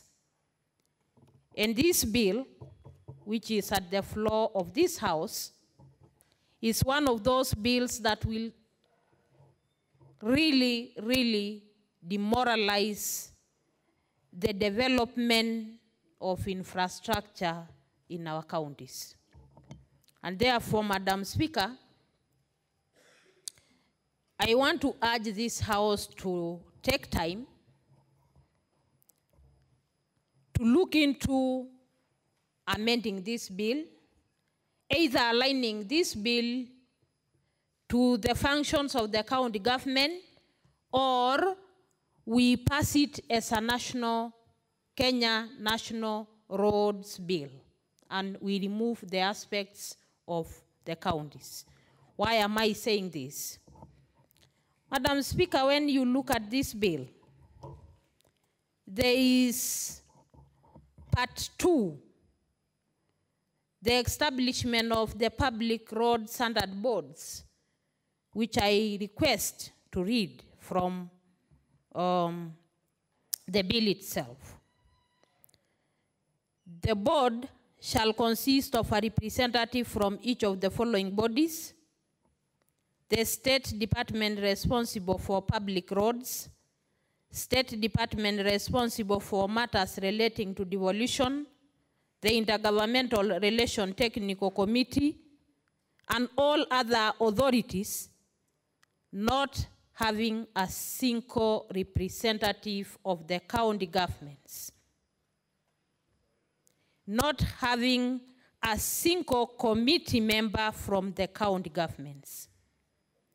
And what are the functions, Madam Speaker, of this board?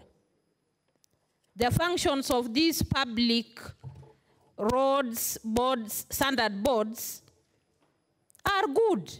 The functions are very good. The functions are to look into the standard. Madam Speaker, I request to read 2 or 3.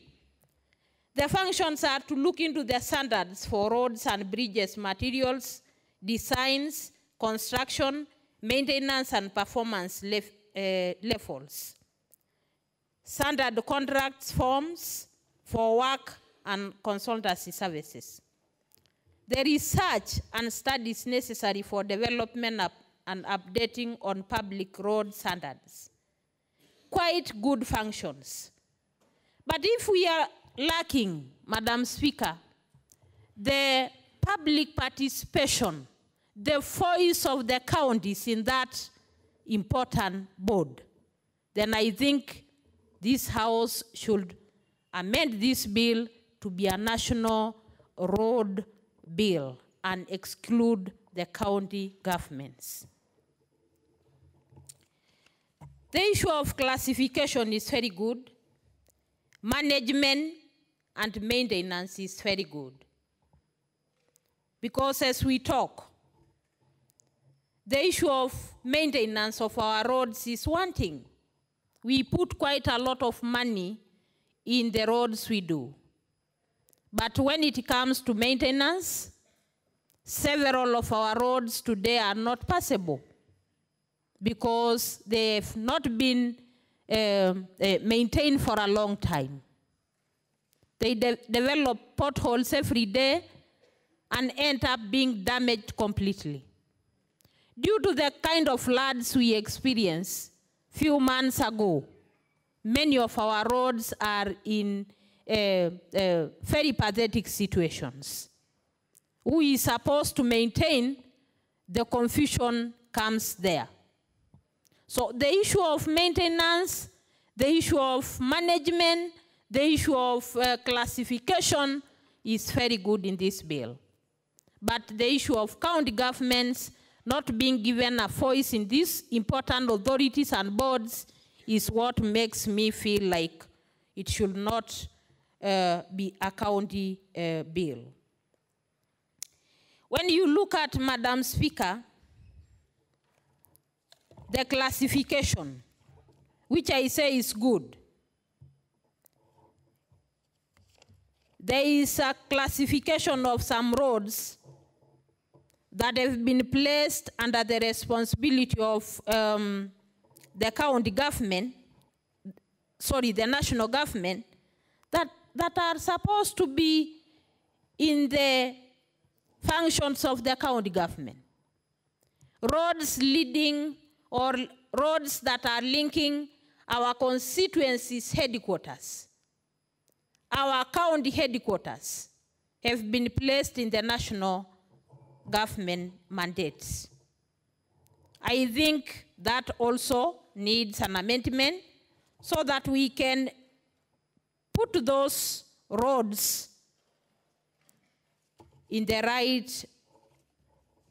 right place. Madam Speaker, the only thing that motivates me about this bill is the issue of a committee that is supposed to be formed in the county, which is supposed to, I request for your permission to read, which is in number 101. For the purpose of this part, each county government shall, by county legislation, establish a county road agency which shall be responsible for the management, development, and maintenance of county roads under the county executive in charge of roads. That is the only thing which makes me feel that this bill is very, very important. Because a county also needs an agency.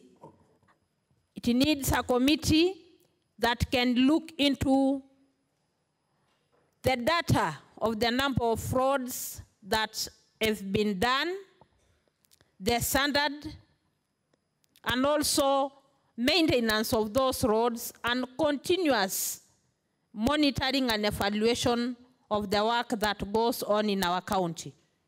Today, as we talk, many of our roads are in pathetic situations. And when you ask who is supposed to do this road, you'll either be told it's a Kera road, or it is a Kenha road, or it is a Kura road. Nobody is aware which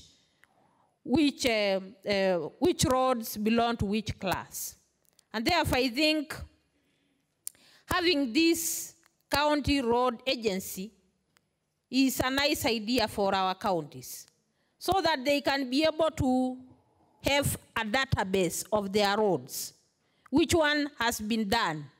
Which ones need to be done next? And at what level has it been done to? We also need to develop a tradition of continuity.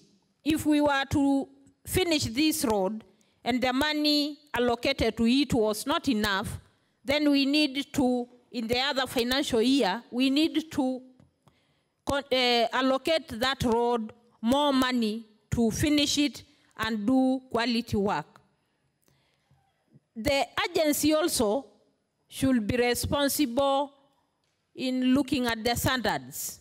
Though I was saying there is no way the county can adhere to the standards that have been set by a national government agency or board that has no participation in terms of county representation. And therefore, Madam Speaker, I'm very reluctant in supporting this bill unless several amendments have been done or we do two bills. Classification is very okay. The management is very okay. The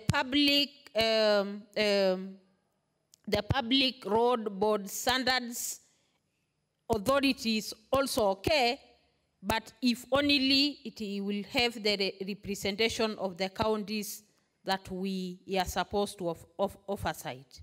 And therefore, I am not going to support this bill.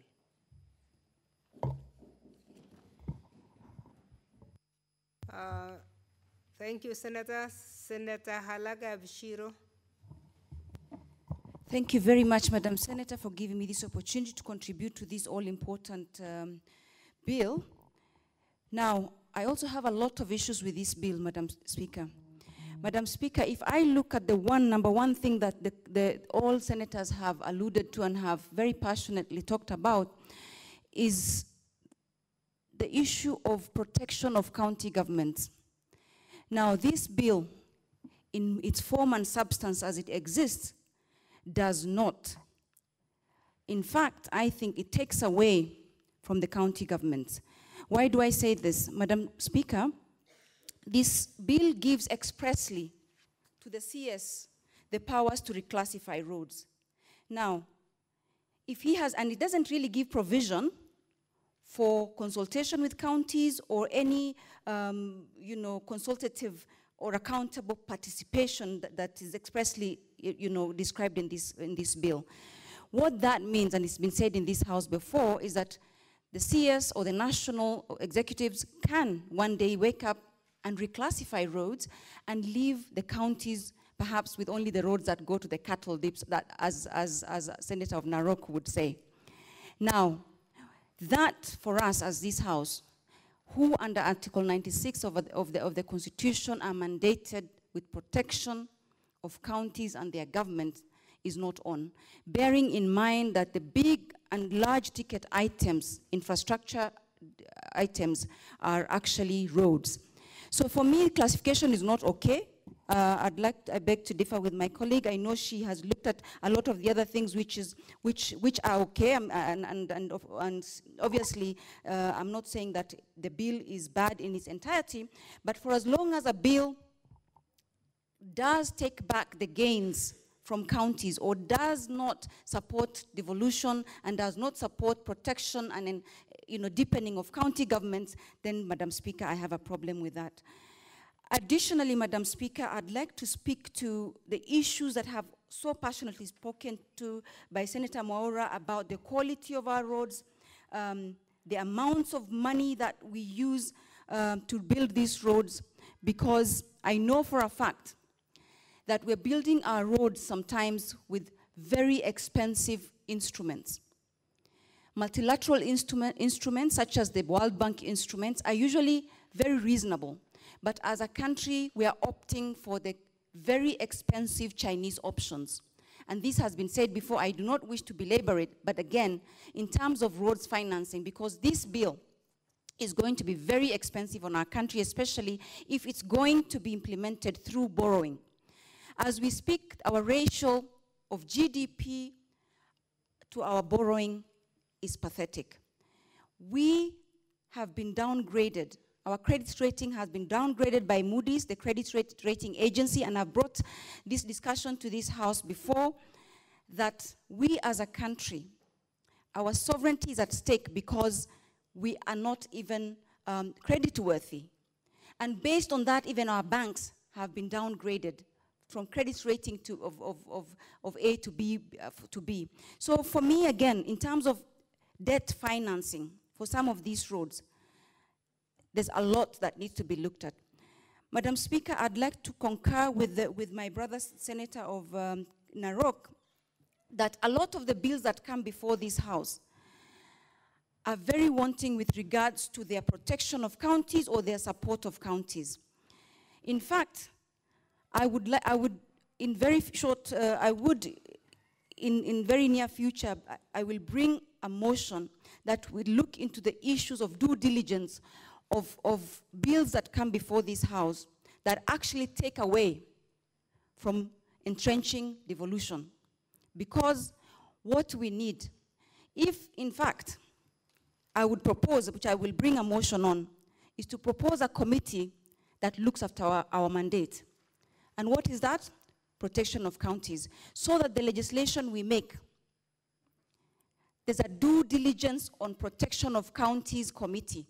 Because we have committees on every sector and everything except for the mandate for which this House exists. So again, some of these require very thorough interrogation with regards to classification, which gives too much powers to the CS to reclassify roads at the expense of taking away from the counties. Again, I have an issue, Madam Speaker, with the number of authorities that are going to be established by this bill.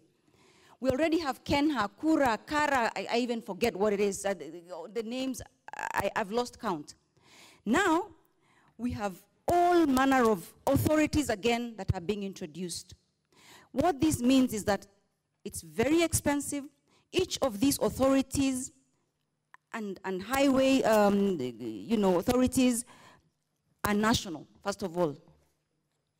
They're not county.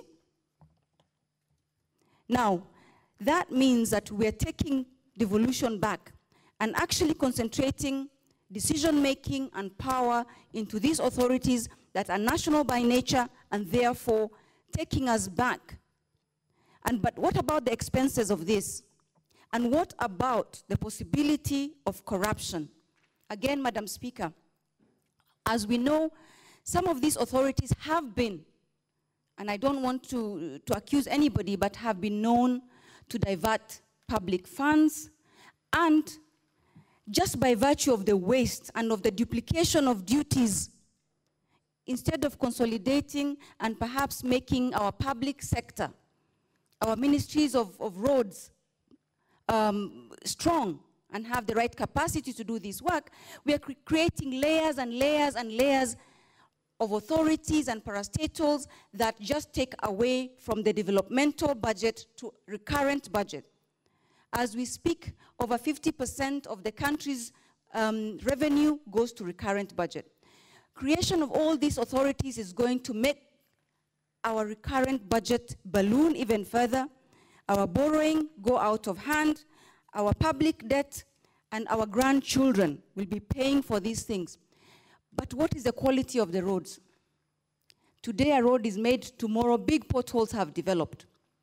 Why is it that we spend so much money on such shoddy roads, and yet we have multiple layers of authorities, multiple layers of experts that are all supposedly experts in this area and are supposed to be doing this work? So, Madam Speaker, while we are here to make laws and to make legislation, we definitely have issues with some of the provisions of this bill, both with regards to the classification, which take away from counties,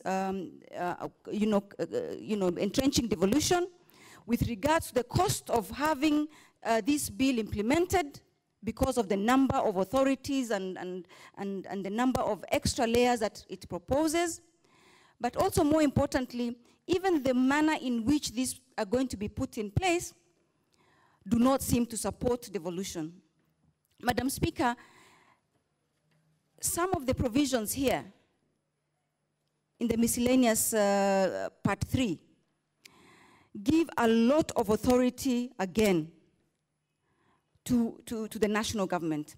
While of course we agree and we know very well that decisions can be made, but the articles on devolution, the articles on government does not necessarily mean that the national government is superior to county government. They are complementary, but not necessarily inferior. Therefore, I do not understand why a lot of the legislation that comes out of our National Assembly especially tend to be very heavy on national institutions instead of being supportive of counties. We need to push resources down to the local level, to the decision-making level, and to the front line of implementation. And that front line of implementation, Madam Speaker, is the counties. This bill takes away from that. And for us, as this House, what we should be fighting tooth and nail is to ensure resources are given to counties. If there are issues about capacity, I know a lot of issues have been said, oh, counties don't have capacity. But which national government is a road builder? It is the Chinese that build the road, or it's a contractor from wherever that builds the road. It is not the people, the technocrats that sit in national government that build the road.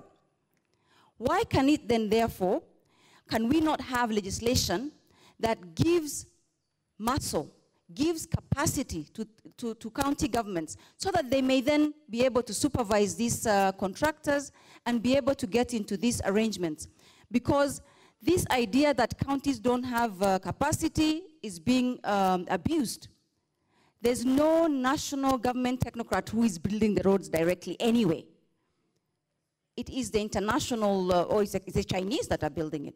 And we have a problem with that too, because really, their money is expensive, there's no technology transfer, as we've been told, and the human rights record, as we've seen in the last few days, are pathetic.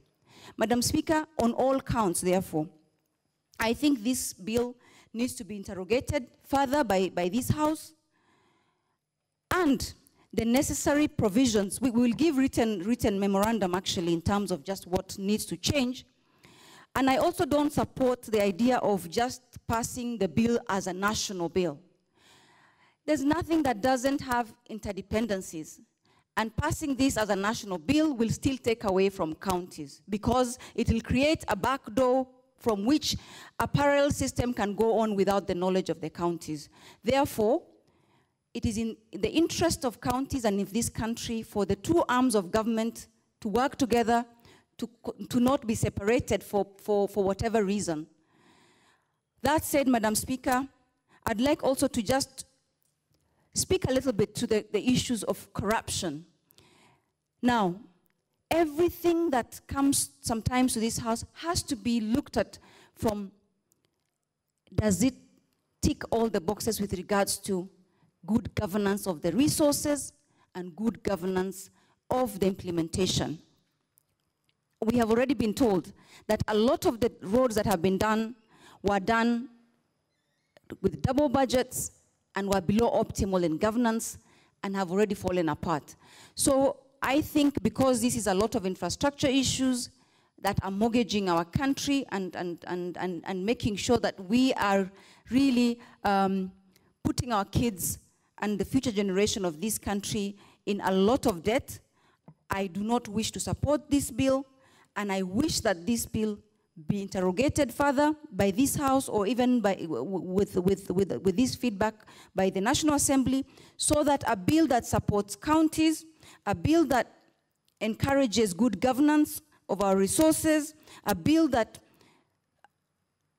supports the public sector to build capacity, not to create other parallel systems and other parallel layers of expensive authorities and parastatals, a bill that looks at the future of this country and looks at cheaper options for borrowing, for instance, because again, I know that is not what is expressly written in this bill, but the next thing is the resourcing, as has been said, and we question why we are going for the more expensive options and not the multilateral, cheaper options. Those are questions that must be answered, and for those reasons, I do not support this bill until such time as further interrogation of it has been done and all the concerns that the members of this House have raised are addressed. I thank you, Madam Speaker.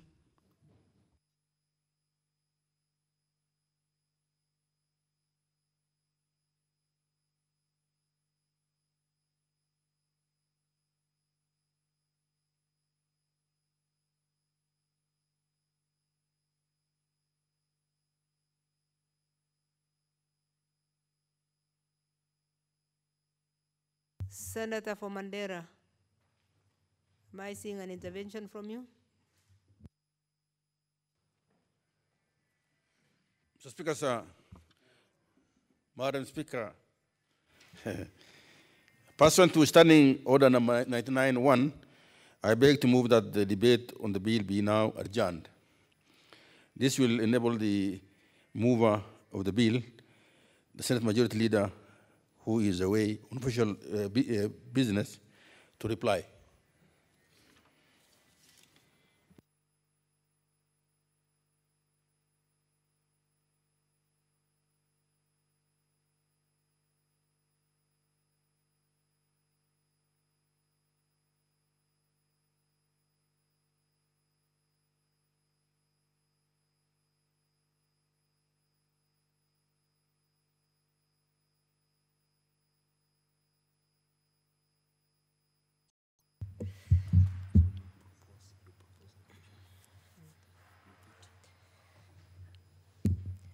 Okay, honorable senators, you have heard the statement from Honorable Mahmoud. According to standing order number 99, that debate be now adjourned. May I now propose the question, therefore, that the debate be now adjourned. May I then put the question that the debate be now adjourned? Will as many as of that opinion say aye? Aye. Will as many as of the contrary say nay? The ayes have it.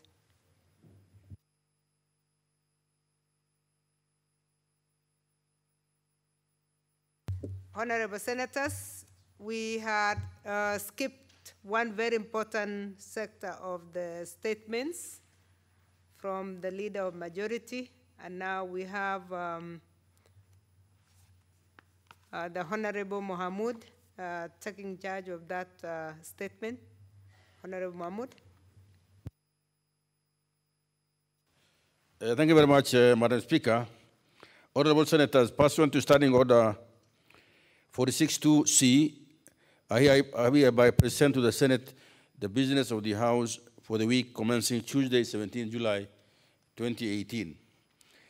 The Senate Business Committee will meet on Tuesday, 17 July 2018 to schedule the business of the Senate for the week.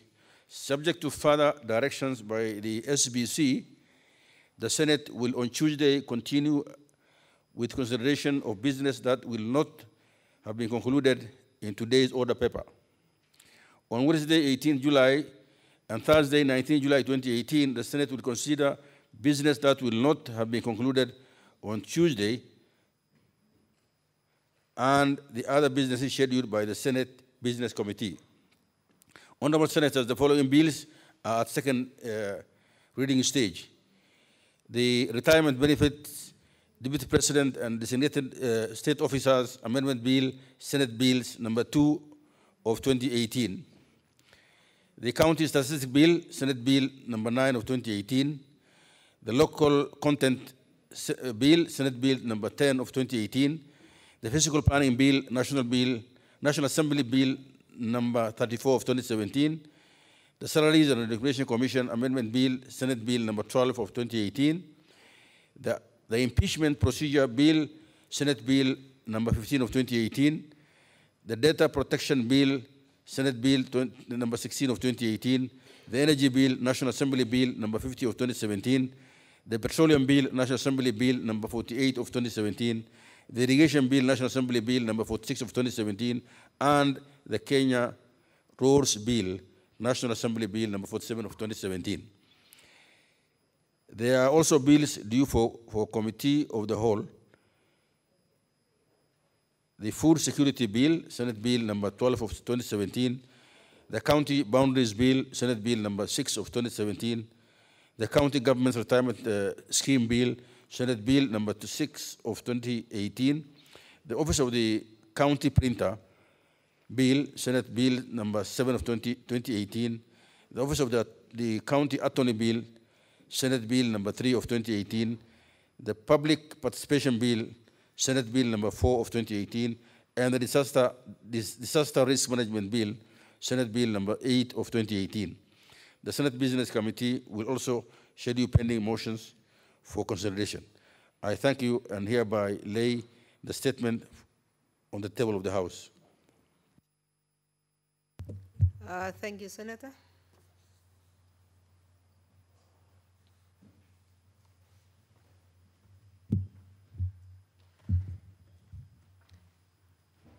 Honorable Senators, I wish to communicate that we are going to defer Order number 9, the Irrigation Bill, National Assembly Bill number 46 of 2017, due to the official absence of the Senate Majority Leader. He's away on official duty. I also wish to announce the deferment of item order number 10, the motion on registration of persons with disabilities. The Senator who is due to move the motion, Senator George Haniri, is also away with the permission of the Speaker. Next order. Order number 11, motion, establishment of mental health and psychosocial support centers at the county level.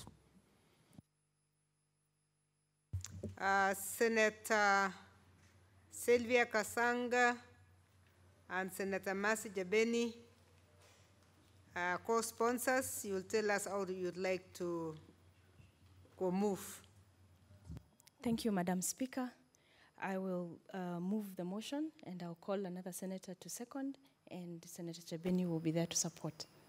I hope that is in order. Thank you. Thank you, Madam Speaker. Madam Speaker, I beg to move the motion for establishment of mental health and psychosocial support centers at the county level. Aware that Article 43(1) of the Constitution provides that every person has a right to the highest attainable standards of health, which includes the right to health care services. Noting that cases of mental illness are on the rise, with 1 in 4 Kenyans likely to suffer from a mental disorder at some point in their lives, coupled with the fact that many Kenyans with mental illnesses do not receive adequate treatment.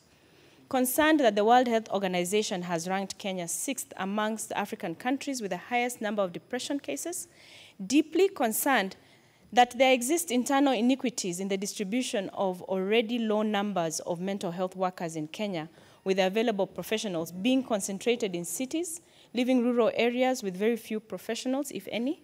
Further concerned that delivery of mental health services is facing a myriad of challenges, key among them inadequate and understaffed rehabilitation facilities, outreach programs, leading to provision of insufficient mental health care services at psychiatric units.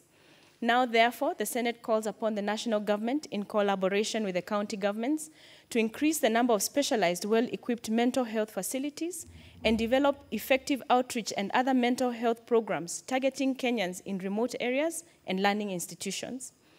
2, increase the allocated mental health budget to ensure there is adequate funds targeting this specific area. And 3, develop initiatives to encourage more Kenyans to pursue and specialize in psychiatry and build the capacity of community health workers and staff in mental health facilities through continuous training.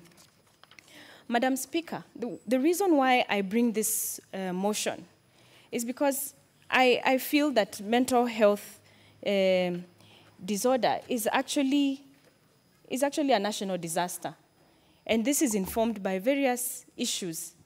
And many Kenyans don't understand the issue of mental health. And it is because of the stigma that is placed upon mental illness.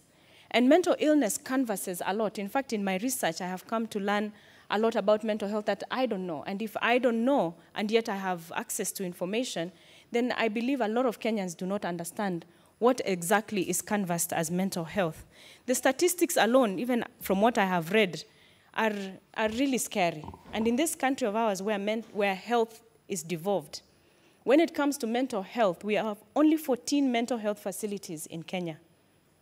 We have only 88 psychiatrists and 427 nurses who are qualified to handle this kind of illnesses within these 14 institutions.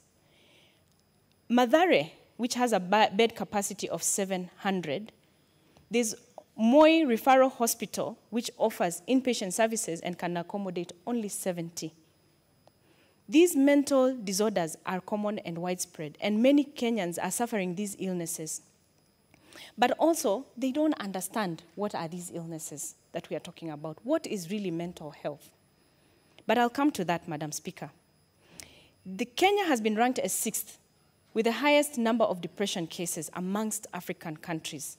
This was by a World Health Organization report. And these statistics are really appalling. And an estimated 25% of outpatients and up to 40% of inpatients in health facilities in Kenya suffer from some form of mental health condition. This is according, again, to the Kenya National Commission of Human Rights report of 2011. 1 in 4 Kenyans suffer from a mental disorder at some point in their lives. I think that is a very significant statistics. 5 in 6 Kenyans with mental illnesses do not receive treatment. And the question is, why don't they receive treatment? This further question is that, do they even know that they are suffering from a mental illness? 4 in 5 people in Kenya who commit suicide are depressed at their time of death. So depression is a national disaster. And we've seen, because of the standards of living that have become so expensive, with the economy becoming so difficult, a lot of Kenyans are depressed. And we hear all the time, even when senators here on the floor raise issues, and you hear people behaving in strange ways. A man in a community somewhere who has impregnated 25 girls, young ones, or a father who is raping his own daughter who is maybe 3 years or 5 years, or spouses who are killing each other. All these are signs of a society that is living with a lot of depression amongst themselves, and they don't realize that they are actually ill and that they need intervention. Madam Speaker, if I am to define what is mental health, the World Health Organization has defined general health as a state of complete physical, mental, and social well-being, and not merely the absence of disease. The World Health Organization defines mental health, and this is the same definition that our mental health policy has, is that mental health is a state of well-being whereby individuals recognize and realize their abilities. They are able to cope with normal stresses of life, work productivity, fruitfully, and make a contribution to their community. So that alone tells you that mental illness is not just schizophrenia, which we are used to, or which you hear, then you say that one is definitely mentally unwell. Schizophrenia is a chronic mental disorder that affects how a person thinks, feels, and behaves. And it is characterized by hallucinations and delusions. That is just, one type. There's bipolar disorder, which is another type, a brain disorder that causes unusual shifts in moods, energy, and activity levels, and extreme mood savings. Or attention deficit and hyperactivity disorder. Those are some. But how about the other day-to-day things that cause somebody? Just depression. That is a mental disorder as well, and that needs treatment. And many people don't even realize when they are going into depression. And this is a serious issue. And they will resort to all sorts of interventions to deal with their depression, from alcoholism to drug abuse to behavioral issues. And we can see how this is impacting on our society at large. When we look at the history of the mental health legislation, then you will begin to understand the Act of 1991, but this one, unfortunately, probably because of timing and going into election, it was not passed. In 2014, we have an Honorable Lekuton who brought a bill to the House, to the National Assembly, and again, this one did not go far. I'm not sure why. We've tried to establish what were the reasons, but we still don't know. So to date, we don't have amendments to the 1991 legislation on mental health.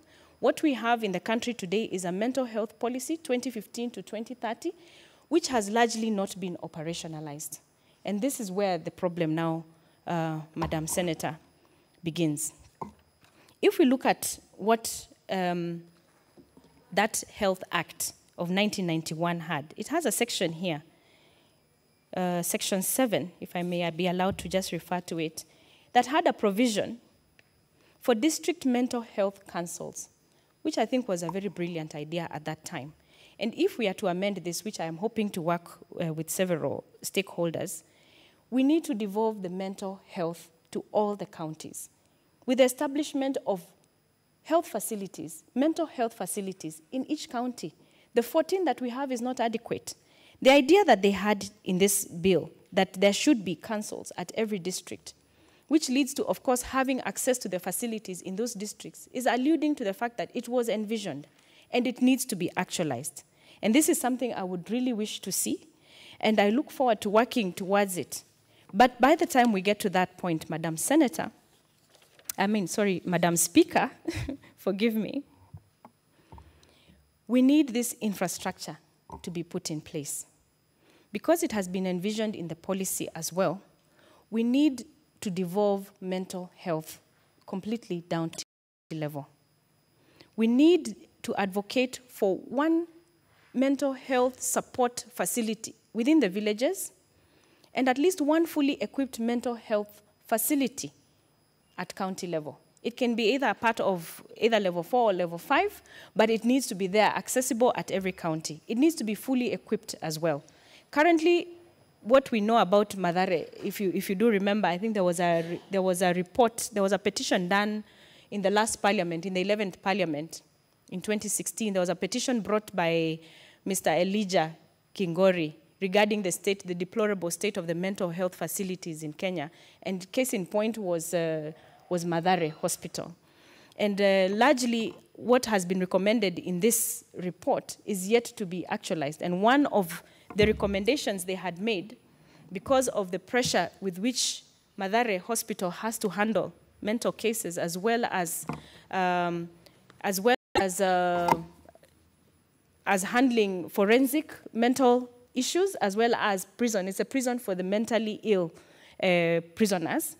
They had recommended that the ministry, in line with the policy, should work with the national and county governments to invest health infrastructure and ensure progressive increase to mental health services. And we are yet to see this being actualized. So in line with that, we want to recommend in this motion that this infrastructure be set up. And in terms of assistance, noting that mostly youth are affected because of joblessness and lack of voice or mentorship and mature guidance in instances, counseling and awareness programs also need to be put into place. We have a lot of substance abuse, and my co-sponsor will talk on the issues that are affecting the youth and the interventions that, that can be done into that. And then based on the unfortunate statistics on the few number of mental health facilities in the country, we recommend that the government runs programs to encourage the youth to specialize in psychiatry education. This issue of having the mental health issues being stigmatized, Kenyans need to relearn and retaught that mental health disorder does not mean then you're not a human being, or it doesn't mean that there are spirits that are attacking you.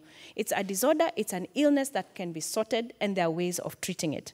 And in fact, at this point, if I may just interject myself and just say that I appreciate the fact that NHIF covers for this sort of treatment, for psychiatric treatment. It's something many Kenyans do not know, that actually you can see a psychiatrist and it is covered in NHIF. And I believe that is the spirit of the universal health care program that is going to be rolled out, and is the spirit of the Big Four, and for that I commend. But the fact remains that many Kenyans do not realize that they can seek help on mental illnesses. They don't know that. And NHIF will cover that. And this awareness really needs to get out there. So therefore, we want also more psychiatrists. So we want our youth to be, to be sensitized that these are areas that our country needs specialists, because they're busy looking for jobs. Can we get a few more psychiatrists in place? We also want to increase the number of mental health facilities and mental health specialists. Funds would be needed. We therefore recommend the increase of current mental health budget. This one is very critical. I think when it comes to the mental health budget, what has been allocated is a mere 2 or 3% of the health budget that goes only to mental health. And yet we recognize the fact that NHIF is going to cover for mental illnesses. So if that is recognized in NHIF, then I think it would be prudent that we allocate more funds to mental health and setting up of these institutions countrywide to allow Kenyans to access these facilities. So in a bid to increase awareness and avail information on access to services, the government should collaborate with other non-state actors in the mental health industry who offer mental health services and inform the public about their existence and what services they offer. Madam Speaker, as I conclude, I believe that this is a very sensitive issue, and this is an issue that requires a lot of conversation around. Mental health needs a lot of conversation. I want to take cognizance of the fact that there has been a lot of conversation that goes around mental health. It has not been in the flow of this House, but there are various stakeholders who've been having these conversations. I know they've been there in the media. There's a lot of reports that have been written about the state of mental health of Kenyans. And indeed, it's time now that this House has to adopt.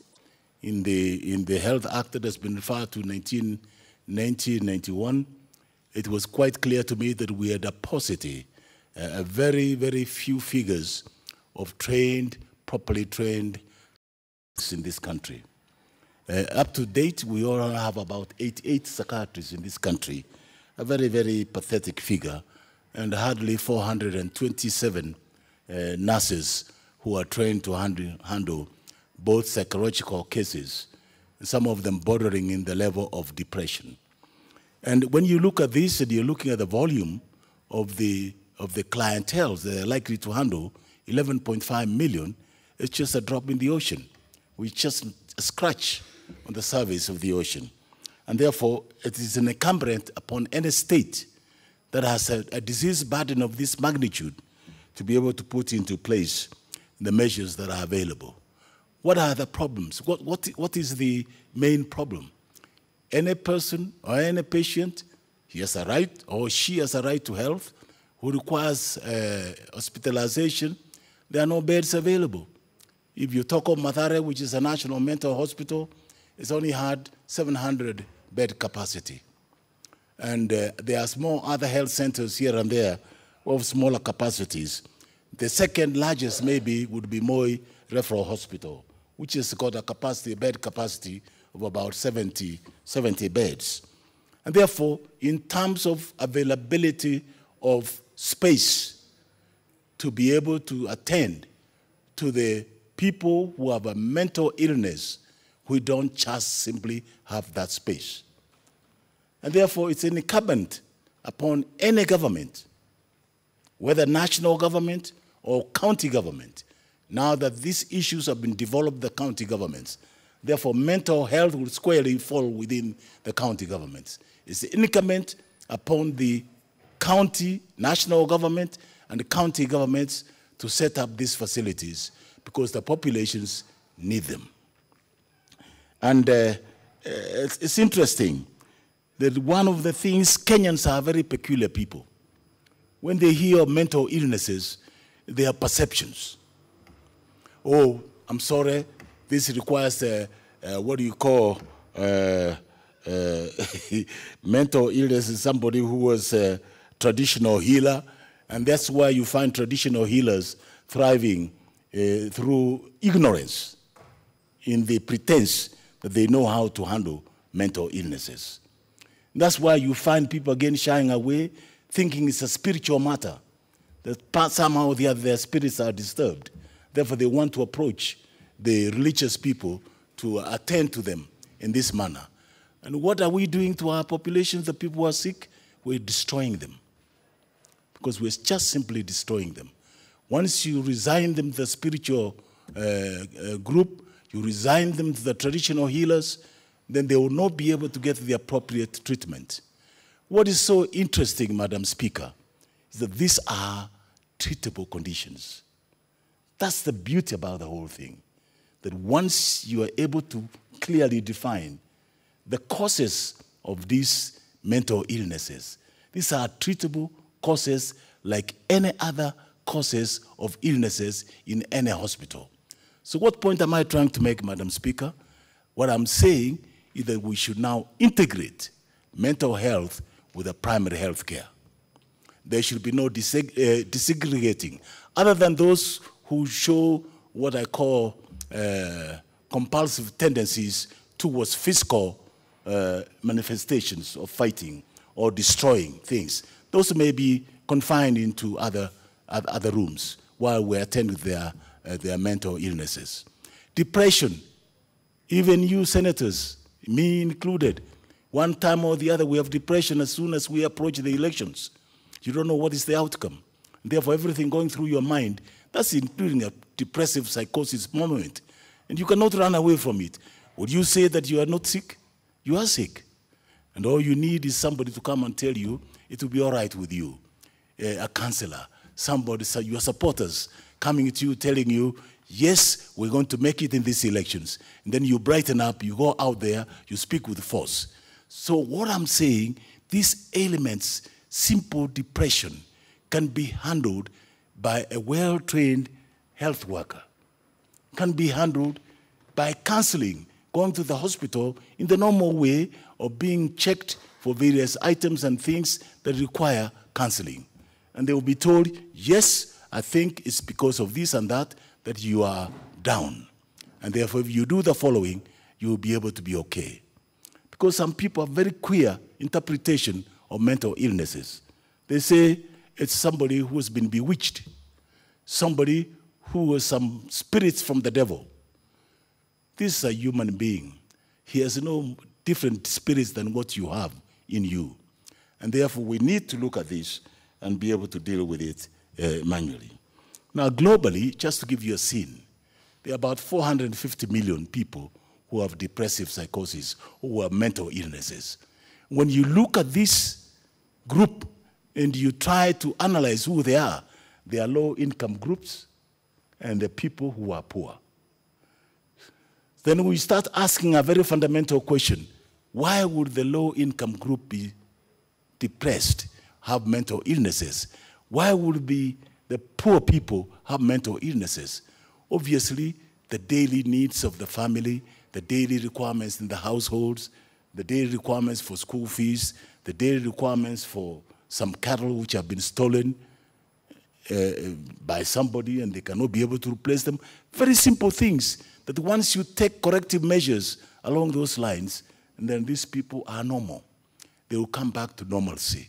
And I think we need to recognize that point that we should be able to do quite clearly.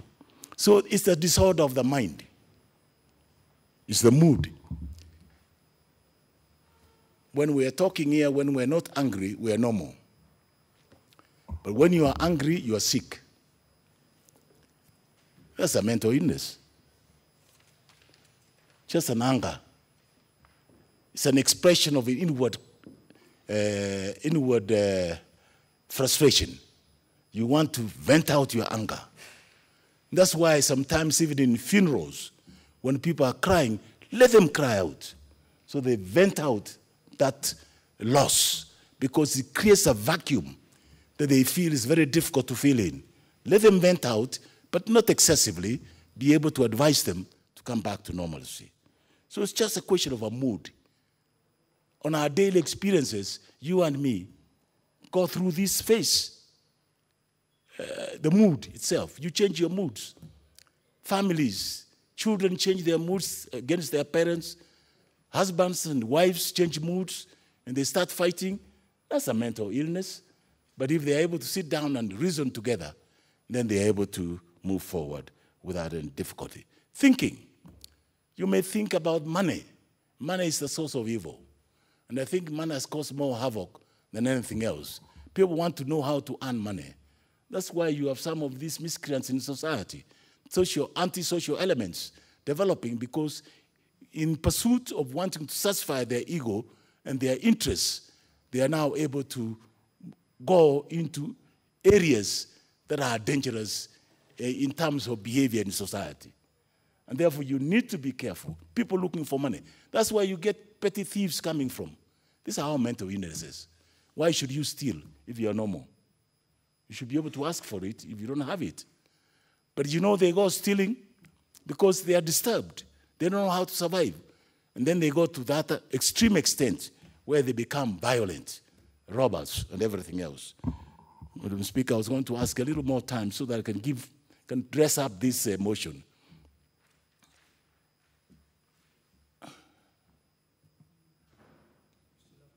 Yes, you still have 5 minutes more. Let's see how you fare with that. Yes. Behavior. Simple. I'm just looking at the common issues. I've talked about the mood, about the thinking, I've talked about the behavior. Now, one of the things that I want us to appreciate, when you put these three categories together, they create a disease burden for this country. And the burden is measured by the percentage of the people who are affected by this. And I want to put it to you that the disease burden through the mental illnesses contributes 13% in this country and globally. 13% of the populations of these countries are due to mental illnesses. You cannot ignore that. If we look at our mental illness policy outline 2015 to 2030, it will rise up to about 15%.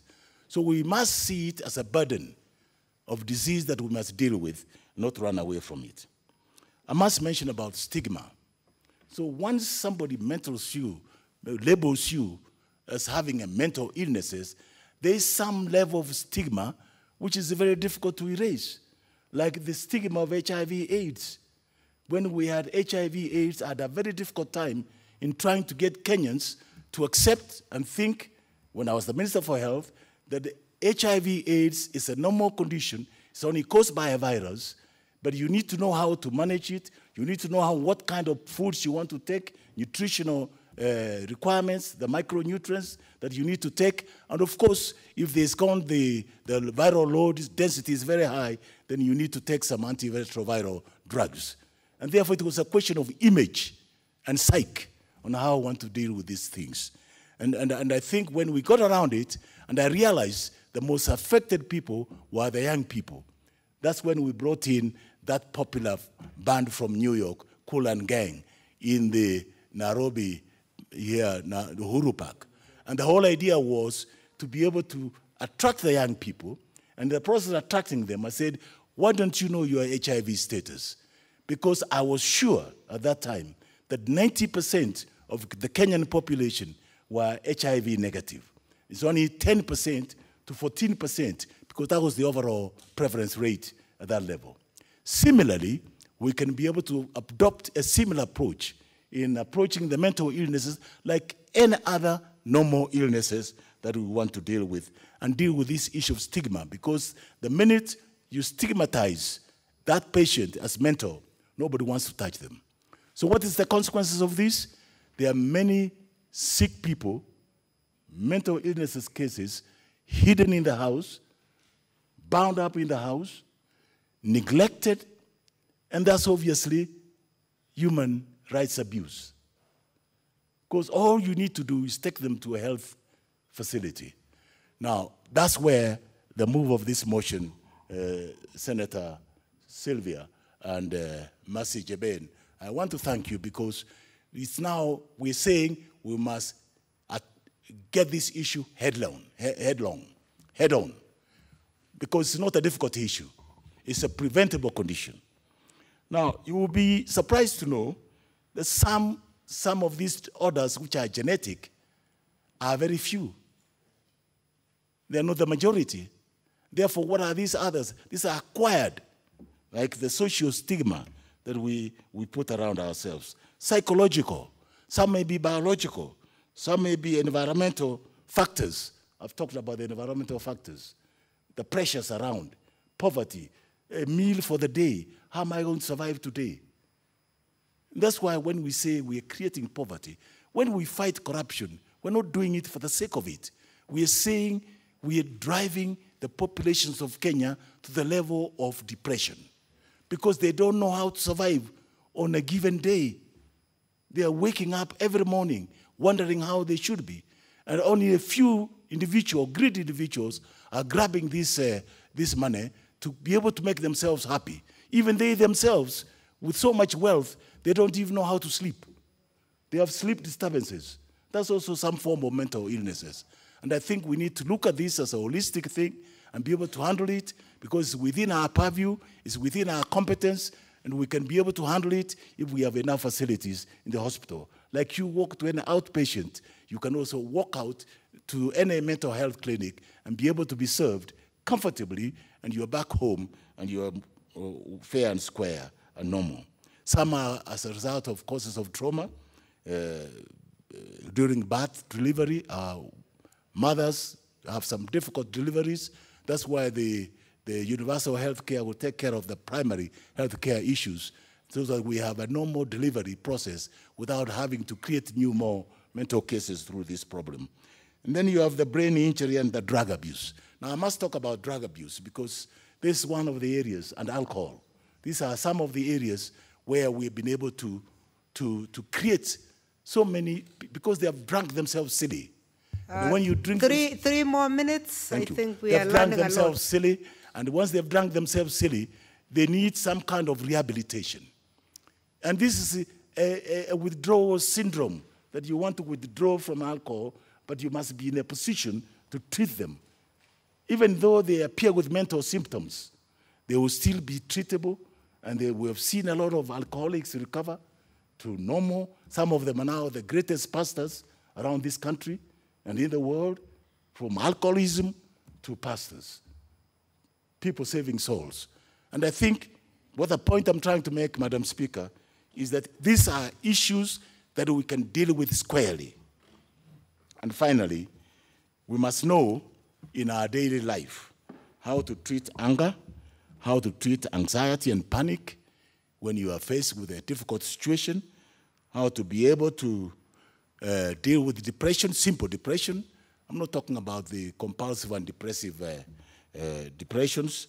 And of course, the move was mentioned about bipolar disorder, where you think you are two personalities, split personalities.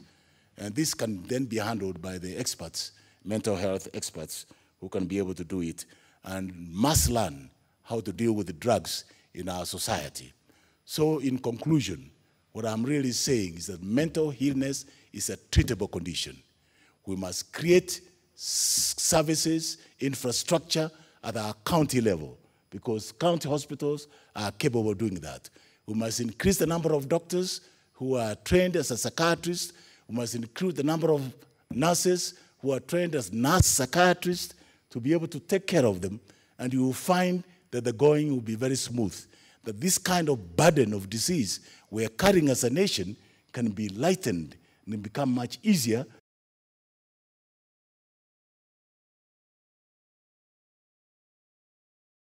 I'm hoping that the Big Four agenda, which is universal health care included, the pilot scheme that they have started, that this is one of the areas they'll be looking at, burden of disease. Like you are looking at malaria, tuberculosis, HIV/AIDS as one burden.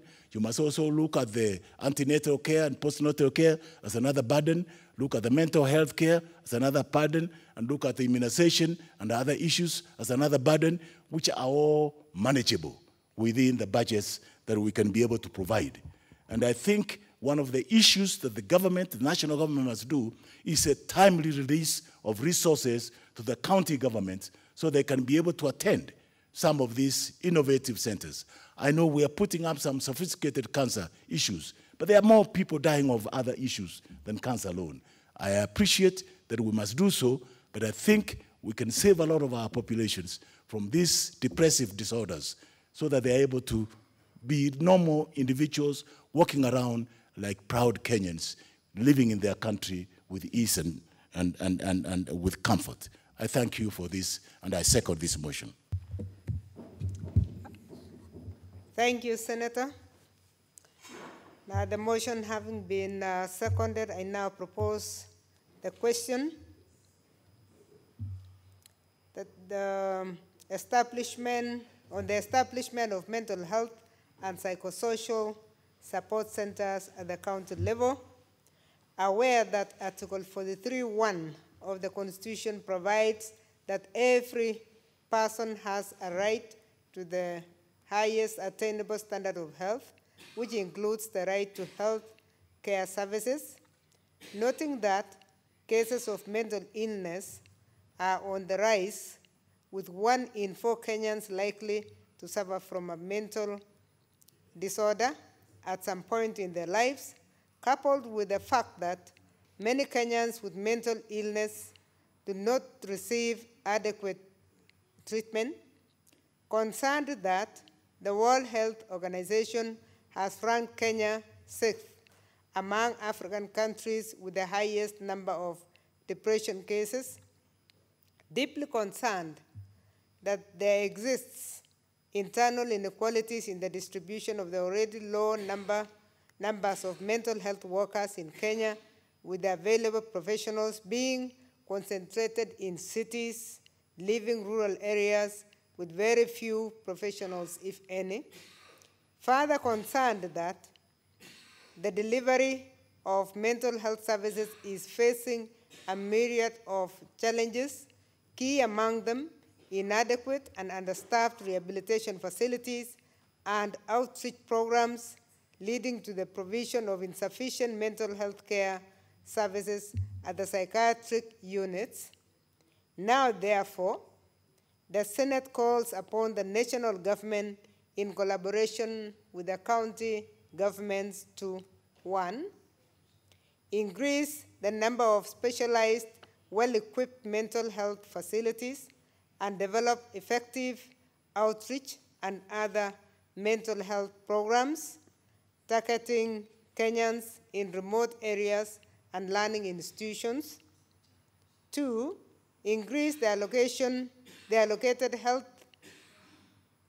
mental health budget to ensure there are adequate funds targeting this specific area.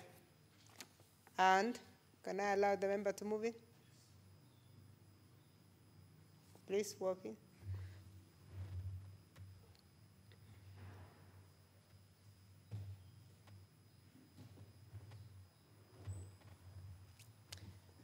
And 3, develop initiatives to encourage more Kenyans to pursue and specialize in psychiatry and build the capacity of community health workers and staff in mental health facilities through continuous training.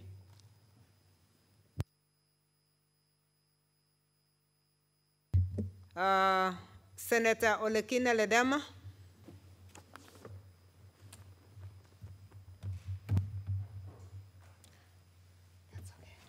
Thank you, Madam Speaker, for giving me an opportunity to support this motion by Senator Sylvia Kasanga and Mercy Chebeni, which seeks to establish the establishment of mental health and psychosocial support centers at the county level. Madam Speaker, the World Health Organization lists Kenya as among the countries that do not have a separate budget for mental health. And Mr. Speaker, sir, this is a serious problem because back in 2016, the estimates were about 11.5 million Kenyans were suffering from mental health. And you know, some people don't really understand this whole concept of mental health. And I thank the senator from Kisii for really demystifying the whole issue of mental health. Because sometimes a lot of people think that mental health is when you've gone completely cuckoo and the only place that you can be able to be sent is Mathare. Madam Speaker, Mr. Speaker, sir, it is important that county governments are involved in this issue of trying to support the welfare of Kenyan people. The mental welfare of our society is very, very important.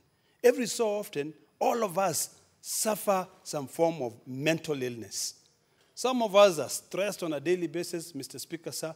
Some of us go through depression, Mr. Speaker, sir. Some of us abuse alcohol, Mr. Speaker, sir. Those are all forms of mental healthness.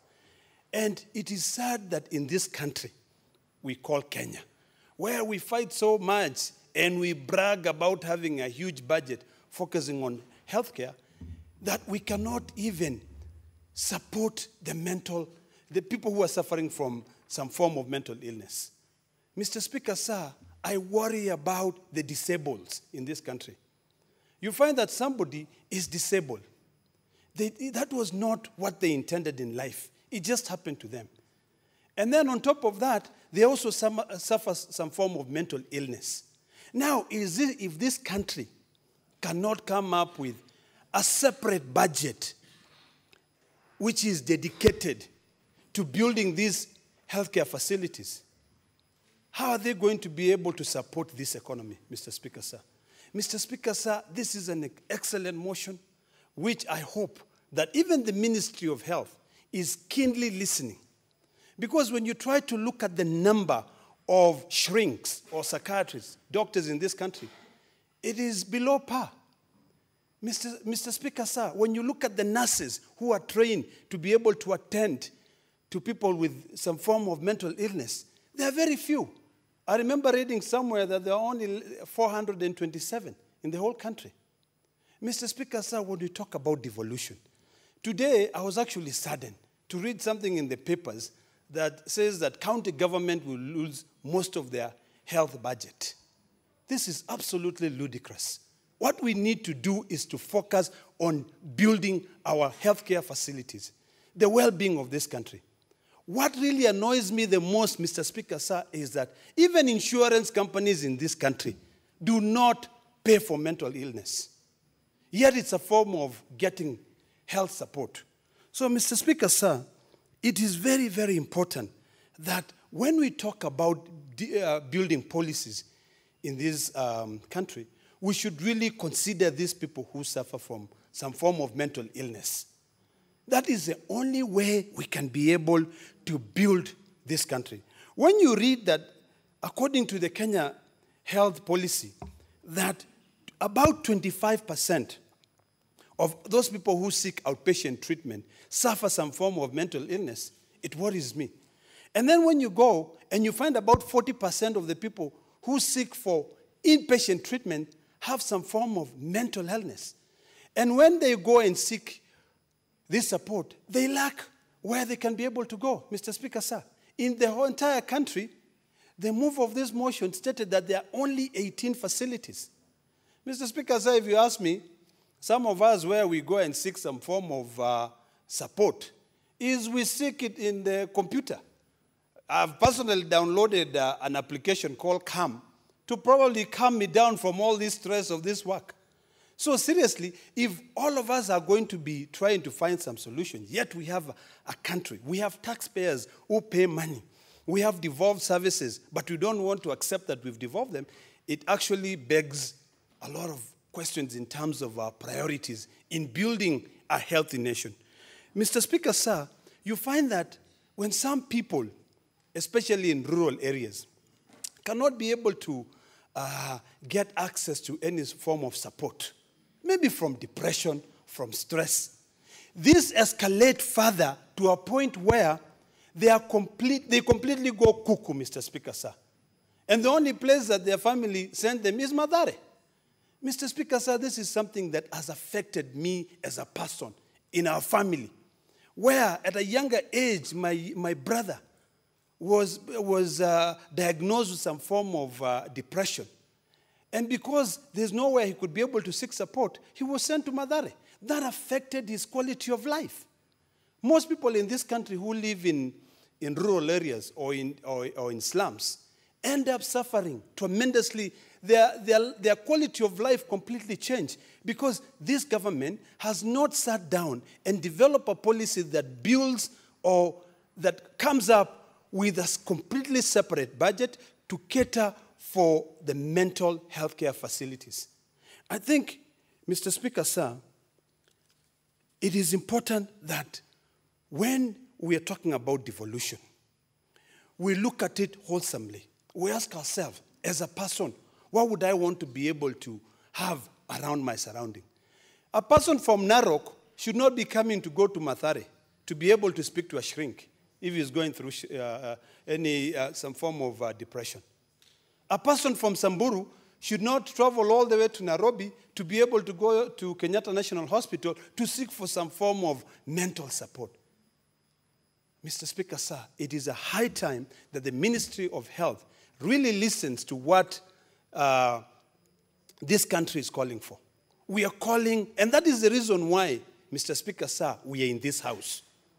We want to ensure that all our counties, the 47 of them, at least we have one mental facility with all the services available, with shrinks, with nurses, with even some training facility that can be able to come up with programs that can go outreach, like some outreach programs to reach out to the rural areas so that they can speak to other people who cannot be able to understand these things.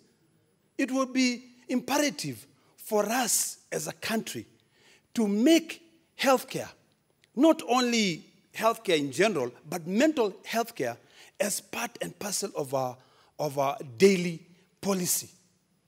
Mr. Speaker, sir, it is sad, and I hope that we can be able to really think about this nation in a more progressive way, in a healthy way. I agree with Senator from Kisii when he said that most of us, even politicians here, suffer from some form of mental illness. We are depressed every day. You live here, you go, you look at your cell phone, you find a lot of text messages, someone so-and-so has died. You know, you're supposed to, carry all this burden. Someone is asking for money to go to school, you become stressed. Sometimes it's unfortunate, but now you go home and you cannot even be able to fulfill your family duties. Very soon your wife divorces you because you are not even able to satisfy her needs. It is very sad. These are things which have completely driven us cuckoo. So, Mr. Speaker, sir, I support this motion entirely, and I want to encourage this government to come up with policies that demand, one, the establishment of these mental facilities in all 47 counties. Two, move forward and actually demand that these insurance companies that are benefiting so much from Kenyans who pay millions of dollars towards healthcare cover even mental illness. Mr. Speaker, sir, the poor people of this country, I dare say that most of them who die out of depression, mental illness. But it is very hard for us to ascertain that because they don't even have a place that they can be able to go or any form of records that can show that X number of people died out of this. So, Mr. Speaker, sir, with those few remarks, I just want to end by stating the following. By establishing those mental facilities or healthcare facilities in counties, the Ministry of Health should also come up with a support program for the professionals, those few professionals who are in this country.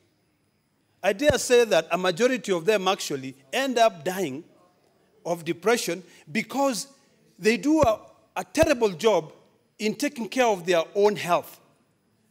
Those people who are tasked by the job of giving support to the mental illness, or those people who suffer from mental illness, most of them also end up going cuckoo. Because, Mr. Speaker, sir, the thing they go through, they just cannot stomach the fact that they really want to help these people. But it is very expensive for these people to come to them. So when they go back to their rural homes, they are told, oh, you know, so-and-so, that person died, but stress. And he's sitting down and saying, I was in Nairobi. I wish I could be here to save that relative. So, Mr. Speaker, sir, with those few remarks, I hope that the national government and the county government will work closely together to be able to fully establish these mental health centers, fund them, and support them.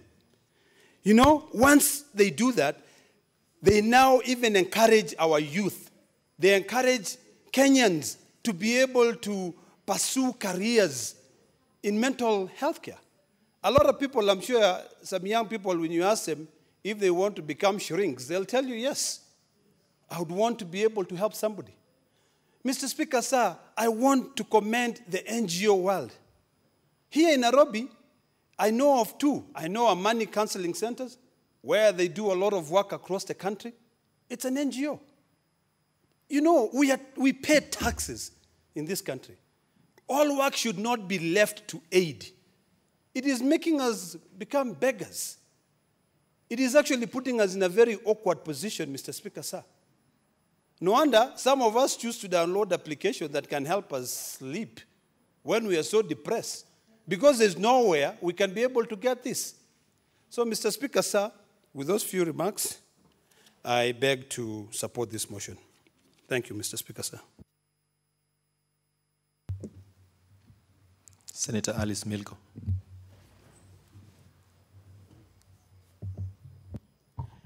Thank you very much, Mr. Speaker, sir. I also wish to add my voice to this very important motion, and I wish to thank Senator Sylvia and Mercy Chebeni for bringing such a very wonderful motion. Mr. Speaker, sir, I think the issues of mental health centers as well as psychosocial centers in the counties are actually long overdue. from what we've learned today, that there are only 14 centers in the whole country that are treating psychiatric related diseases. Actually, this is appalling, and this begs the question, where are these centers located? It is not uncommon to find that I'm sure these centers are located in the urban centers, just like the way Mathare Mental Hospital is. And this indicates that many of the people in the rural areas will not be able to access such centers. Mr. Speaker, sir, in a live population in Kenya of over 45 million people, and then we are only talking about 25 psychiatric doctors, and yet we've been told that 25% to 40% of the population is normally suffering mental cases is actually a very major challenge. I think this is that has been neglected for a long time, and yet in this case, we do realize that our country, at the onset of independence, and our country right now is 54 years old. It started by saying we have to remove poverty, we have to get rid of ignorance as well as diseases, and up to today, we are still talking about a lack of enough facilities in the counties to treat, to take care of health cases. Mr. Speaker, sir, you do realize that from these statistics, we are even informed that 5 to 6 Kenyans normally never even access treatment, because psychiatric cases at times can be violent cases. Sometimes, as my colleagues have mentioned, some people can be taken like they have been bewitched, and then people would imagine that maybe they can go to soothsayers for treatment or so. However, I used to state here that Kenya has a big problem in terms of health issues. More specifically, we are talking about health issues being developed. Yet we go to the counties and realize that in the health centers to treat the normal formal diseases, there are no medicine, there are shortage of doctors, sometimes the necessary facilities are not there, and therefore when it comes to psychiatric cases, it becomes even a major challenge and a great nightmare. Mr. Speaker, sir, I've just come from a meeting today where I was told that affordable health care, in this case, before we are able to achieve affordable health care, we got to, in this case, ensure that we get the actual data of the number of doctors and nurses in this country and be able to distribute. And that was begging the question, if we are not sure right now of whether we have sufficient number of healthcare workers, then that means we are very far away from achieving the pillar of affordable healthcare. Mr. Speaker, sir, while other diseases may be caused by bacteria, viruses, and the such like, psychiatric diseases and mental diseases are normally caused by issues of depression, issues of stress that have been mentioned at length, and that is why somebody spoke and said, even we as politicians require psychiatric treatment at times. As I'm speaking right now, immediately after the nominations in 2017, we have somebody who just got into depression for 2 weeks and suddenly collapsed and died. And that is a point that psychiatric conditions should be considered as one of another major killer of people in this country of late. Mr. Speaker, sir, I was coming from a meeting where I was told that there are 10 million youths that are unemployed right now. Such 10 million youths that are unemployed are candidates for drugs and substance abuse. And if somebody will continue abusing drugs and substances for some time, for many years, they end up having mental illnesses. In addition to that one, many graduates that are being churned every year into the market, when they do not get employment, these are very good candidates for psychosomatic illnesses. And I used to state here, Mr. Speaker, sir, that it is high time that Kenya looks for more solutions to, in this case, reduce poverty, provide for jobs for our youth, and in this case, ensure that affordable healthcare is provided for every Kenyan, because that is a basic right for all. Mr. Speaker, sir, I think this particular motion will be an eye-opener, particularly so when it comes to really talking about having a center, at least one center in the counties, so that those people that are not able to access these facilities in the capital cities or in large centers where such psychiatric areas are found, in this case will be able to access them with ease, and then will be able to receive treatment at a closer range. And more specifically, as my colleagues have said, I think this is one of the diseases that, in this case, like how pneumonia, not pneumonia, but TB, is being treated free of charge. I think we should also say, categorize psychiatric diseases to be treated free of charge, because we have been told that every one of us is suffering some psychiatric disease, except at different, or rather at varying degrees. So, Mr. Speaker, with those few points, I wish to support and say that psychosocial centers and mental health centers in counties are long overdue, and the government should support this, and in this case should develop such centers together with funding to ensure that they are fully equipped. Thank you, Mr. Speaker, sir. Senator Gertrude Mutsuruve.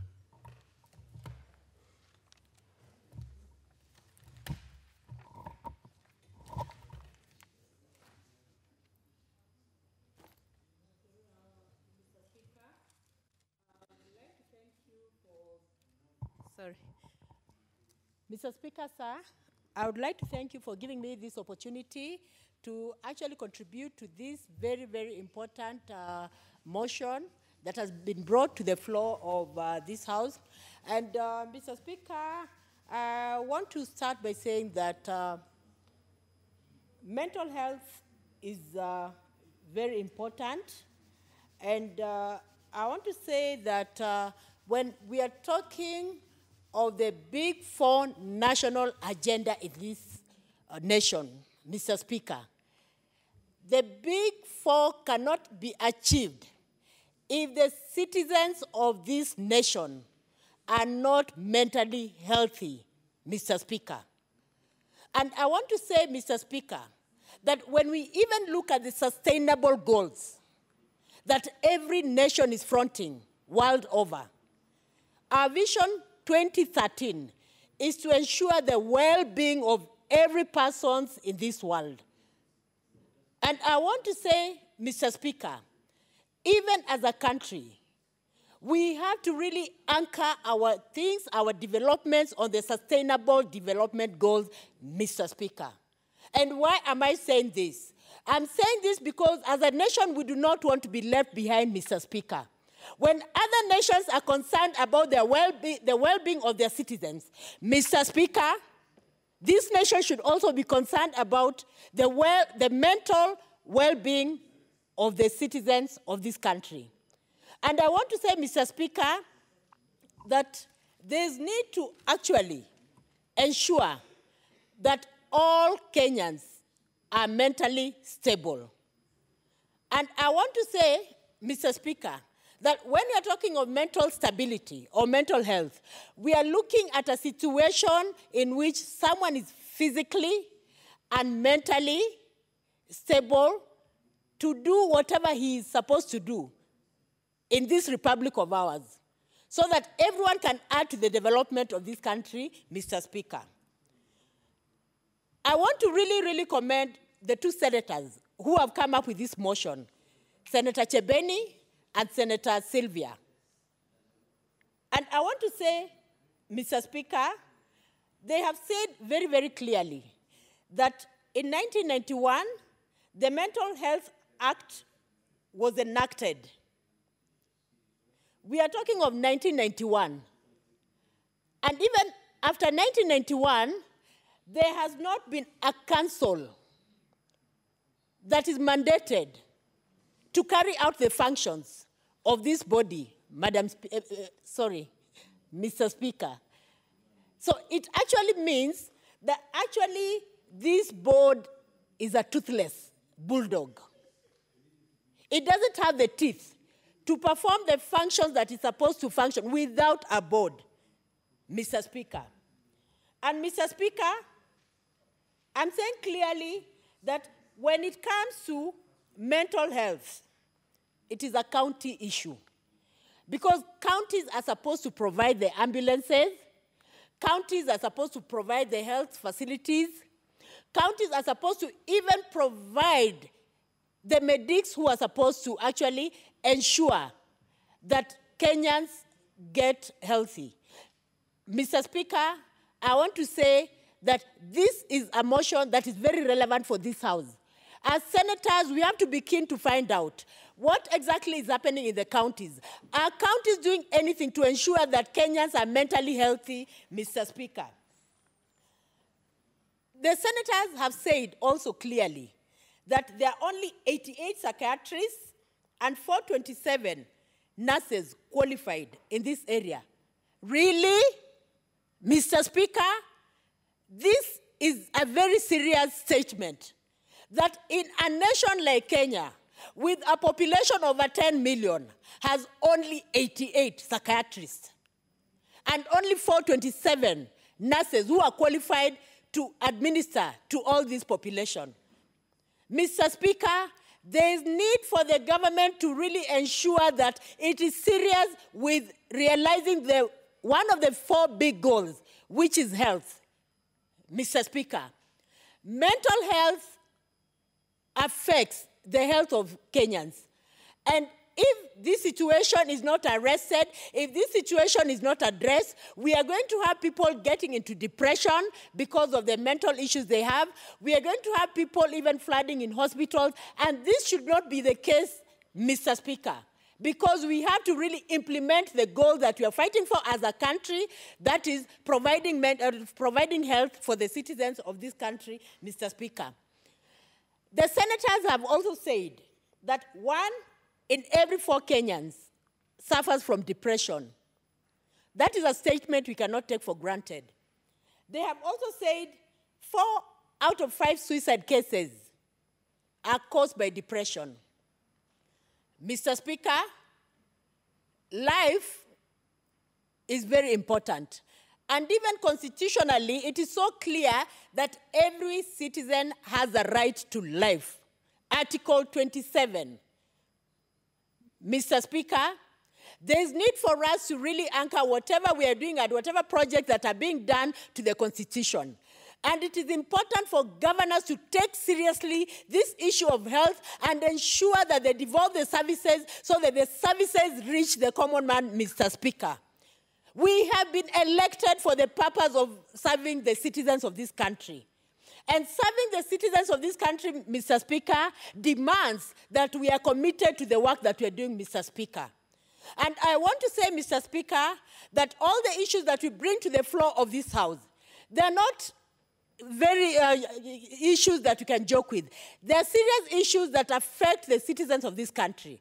And they are issues that really any government should ensure that they sort out the issues, Mr. Speaker. We have actually been employed for the purpose of bringing these issues to the floor of this House and for the purpose of ensuring that the government implements these issues so that devolution is a child. Devolution is a tool that is reaching out to the common man, Mr. Speaker. Mr. Speaker, when we are talking of when you're talking of depression, we have different kinds of depression. And depending on the different kinds of depression, Mr. Speaker, these are situations that you can arrest in good time before they go overboard. And we end up having suicide cases. We end up having people who are just walking zombies, Mr. Speaker. For instance, we have bipolar disorders. Mr. Speaker, when you're talking of bipolar disorders, this is a mental disorder that has to do with mood swings. Sometimes maybe someone gets, the bad news, and eventually he's happy, at one point not happy. These mood swings, sometimes if they continue and they persist, Mr. Speaker, people can get into depression, which can easily lead them into committing suicide, which really we need to address in this House, Mr. Speaker. Another form of depression, that of anxiety. Sometimes people just fear. There are times when people fear of losing a job. There are times when people have different kinds of fears, Mr. Speaker. These fears can easily be sorted out, Mr. Speaker. We also have clinical kind of, depression. And in clinical, this is a situation where someone loses interest in all activities, Mr. Speaker. And why am I bringing up about these kinds of depressions? It's because I want to really make it clear in the floor of this House, yes, we have this kind of depressions, but it's possible for us as a nation to sort out and manage these depressions so that we do not have citizens dying out of suicide, citizens feeling unattended, citizens feeling unloved, and so on, Mr. Speaker. These depressions can be sorted out if we decide as a nation to ensure that we are working towards it. We can deliberately, Mr. Speaker, work towards it and ensure that counties are actually building capacity in this area, Mr. Speaker. Now, when we are talking of also depression, depression can also be caused as a result of biological factors. A situation, Mr. Speaker, in a family where someone had depression, if it is genetic, then there's a possibility of also someone in a family having depression. But the fact that someone in a family has depression does not mean that someone in the generation will have also depression. It is just maybe one out of many. And Mr. Speaker, another cause of mental illness, when we are talking about mental illness, is the use of drugs and alcohol.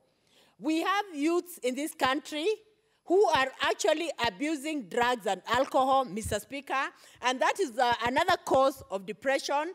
We also have early childhood experience, a situation where someone has gone through difficult early childhood experiences. Sometimes, if this issue is not arrested, Mr. Speaker, the person can have mental disorders. Mr. Speaker, I'm actually saying that for the youths who do not have jobs, there is need to counsel them. There's need to see how we can create jobs so that these youths have jobs, so that even when they have jobs, they'll be able to be productive citizens of this country, Mr. Speaker. And we are also saying that there's need also to build capacity in this area so that we have psychiatrists being trained, so that we have also nurses being trained to handle depression, Mr. Speaker. There's need to build capacity, and when you're talking of building capacity, Mr. Speaker, we are looking at a situation where capacity needs to be built in all the 47 counties. Why am I saying in all the 47 counties? Because when it comes to depression, it is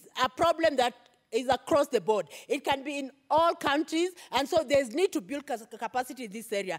Mr. Speaker, I also want to suggest that there's need to establish a kitty for the purpose of doing this, Mr. Speaker.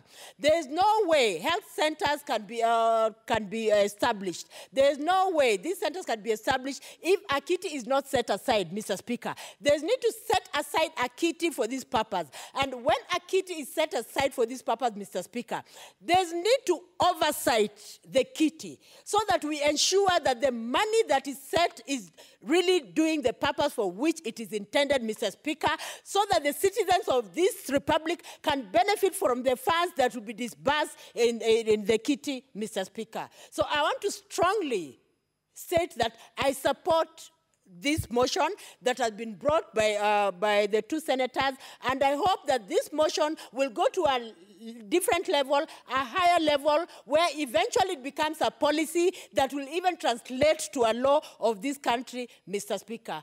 Thank you very much for giving me the opportunity to add to this noble motion. Senator Mary.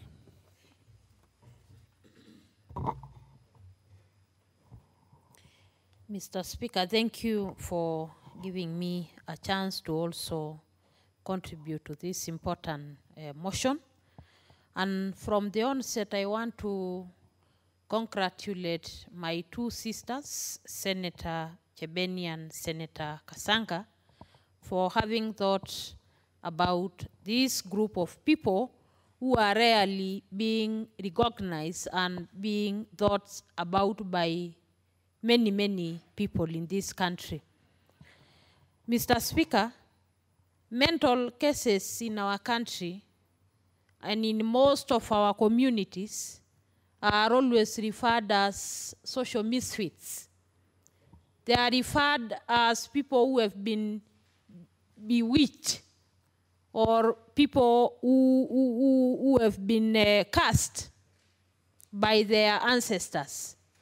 And therefore, when you have such a kind of a person in your family, you also suffer stigma yourself as a guardian of this person, as a parent to this person, and as a family who have such a kind of a person in their family.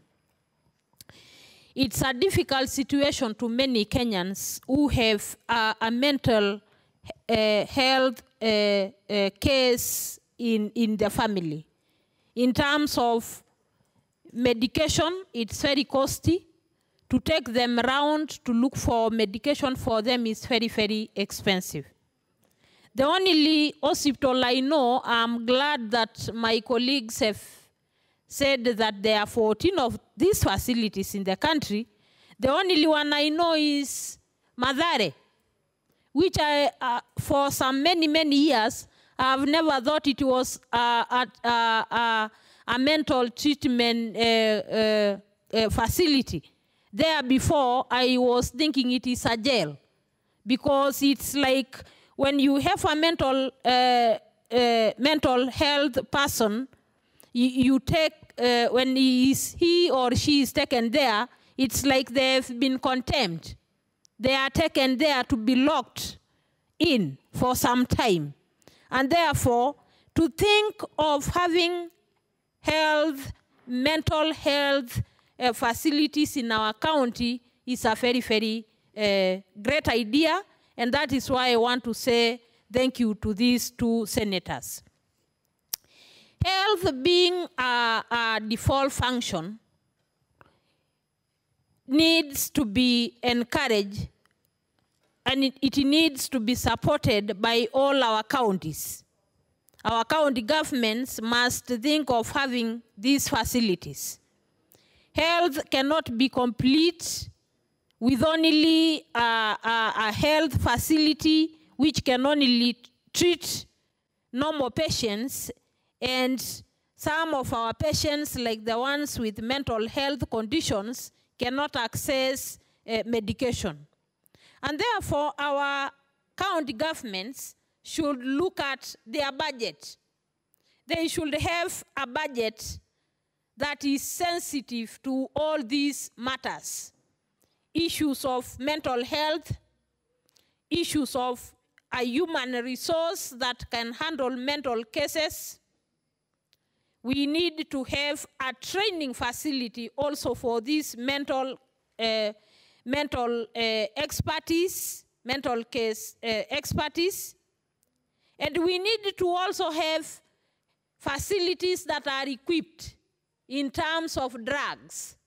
Our facilities must have drugs that can be able to treat this kind of disorders.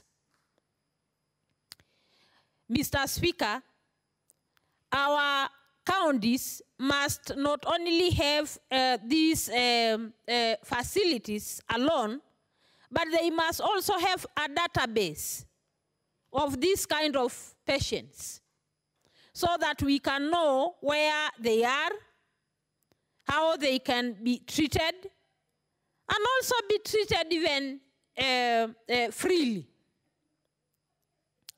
Our counties also should have a guidance and counseling section for the guardians of these patients.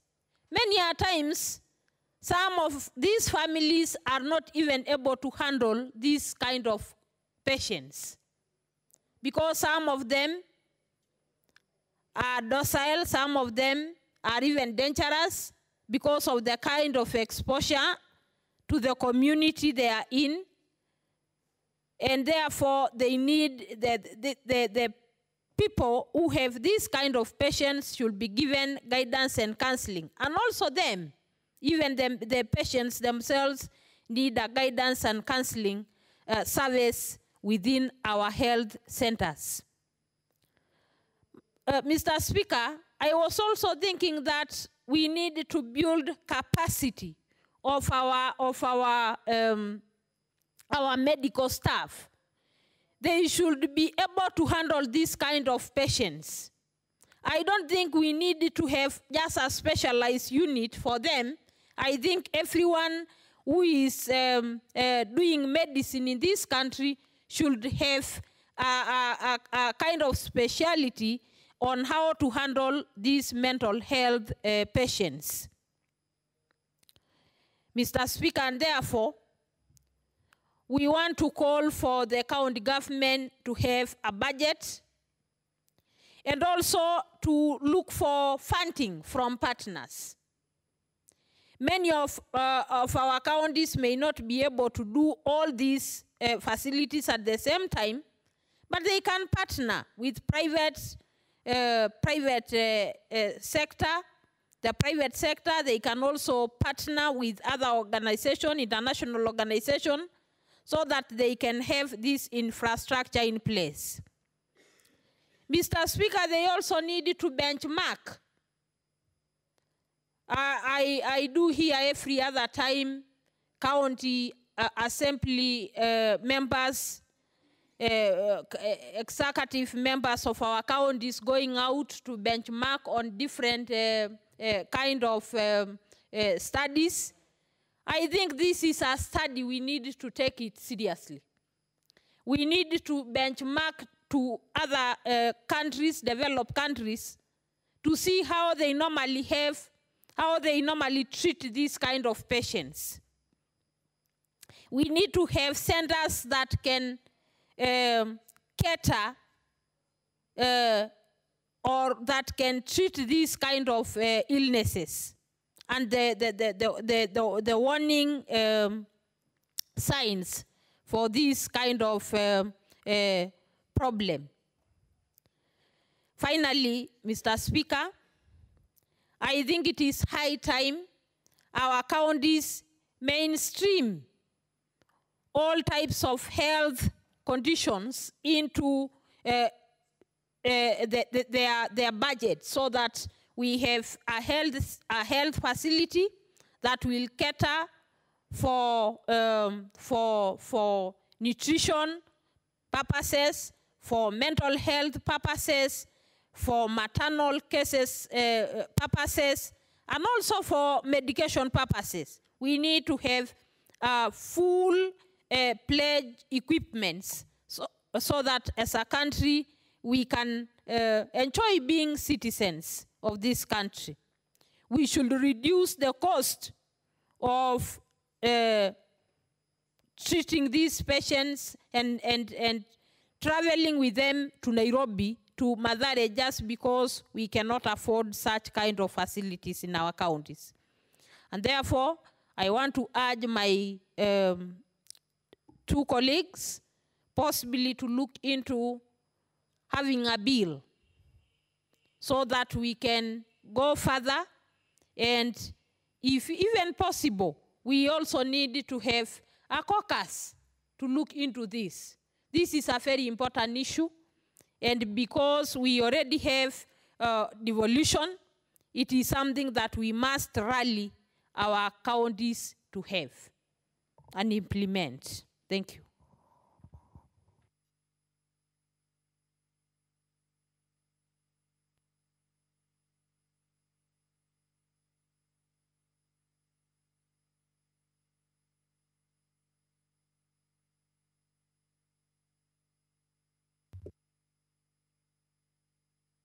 Honorable Senators, there being no any other requests from you senators, I request the sponsor of this motion to reply.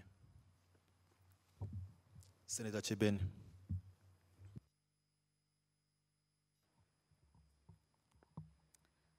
Thank you, Mr. Speaker. I rise to reply to this motion. And I would like to thank all the senators who have contributed to this motion, and they have given the recommendations. I want to also tell them that we will take into account all the issues they've raised concerning this sector, issues on resources, that is qualified trained personnel, issues on budgetary allocations, issues surrounding level of awareness when it comes to mental health among our Kenyan citizens, and also when it comes to having psychosocial support centers or institutions in our country. Mr. Speaker, indeed, mental health is a major issue that has been neglected, and I think it's time for Senate to champion change in the attitude towards the administration of mental health. Mr. Speaker, there is no health, we cannot talk about health rather, without acknowledging the mental health aspect. And therefore, Mr. Speaker, I would like to thank the senators who have contributed towards this motion. Mr. Speaker, all mental illnesses are treatable, and this country has the capacity to handle all cases at all levels, both national and county. We should not limit our budgetary allocation to only 2 to 3%, and yet it's something that we can take care of as a country. We should not let our people, suffer for a long time, and yet it's something we can deal with. I echo the sentiments of my fellow senators in calling for a separate budget, of course, when it comes to mental health. And also, some have raised the issue of, coming up with a database for patients and free treatment, building capacity to ensure that we increase the number of professionals. It is sad that we only have 88 psychiatrists in our country, 88 only, to deal with 45 million Kenyans. It is not fair. I think we will take that into account. Also, Mr. Speaker, we've heard from Senator on the issue of benchmarking. I think as a country we need to learn how to deal with mental health in all aspects. We need to go out there and see what the developed countries have done insofar as mental health is concerned. Without much, Mr. Speaker, I would like to kindly request the senators to vote in support of this motion and enable us to move forward with the recommendations they have given us. I thank you. Thank you, honorable senators. Pass on to standing order number 73. I determine that this motion does not affect counties. Therefore, voting shall be by voice vote. I therefore put the question that, aware that Article 43(1) of the Constitution provides that every person has a right to the highest attainable standard of health, which includes the right to health care services, noting that cases of mental illness are on the rise, with 1 in 4 Kenyans likely to suffer from a mental disorder at some point in their lives, coupled with the fact that many Kenyans with mental illness do not receive adequate treatment, concerned that the World Health Organization has ranked Kenya 6th among the African countries with the highest number of depression cases. Deeply concerned that there exist internal inequalities in the distribution of already low numbers of mental health workers in Kenya, with available professionals being concentrated in the cities, leaving rural areas with very low professionals, if any. Further concerned that delivery of mental services is facing a myriad of challenges, key among them inadequate and understaffed rehabilitation facilities and outreach programs, leading to the provision of inefficient mental health care services at the psychiatric units. Now, therefore, the Senate calls upon the national government, in collaboration with the county governments, to 1, increase the number of specialized, well-equipped mental health facilities and develop efficient outreach and other mental health programs targeting Kenyans in remote areas and learning institutions. 2, in case the allocation increase the allocation mental health budget to ensure there are adequate funds targeting this specific area. And 3, develop initiatives to encourage more Kenyans to pursue and specialize in psychiatric and build the capacity of community health workers and staff in mental health facilities through continuous training. Will as many as of that opinion say aye? Aye. Will as many as of the contrary opinion say nay? The ayes have it.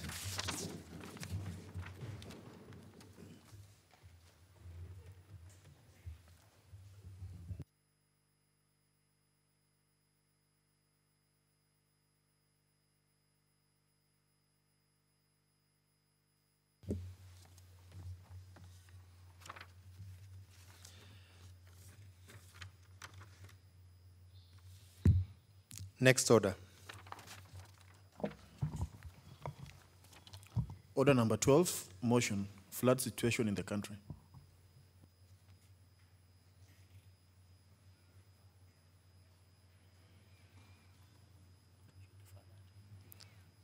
I defer order number 12.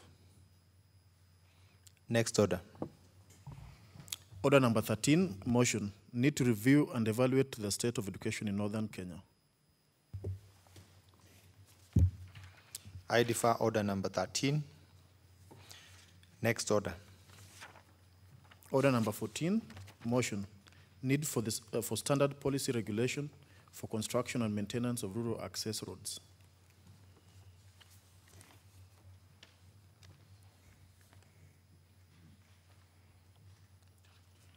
I defer order number 14. Next order. Order number 15, motion, report of the Senate delegation to the first extraordinary session of the Forum of Parliaments of the International Conference on the Great Lakes Region, held in Kinshasa, the Democratic Republic of Congo, DRC.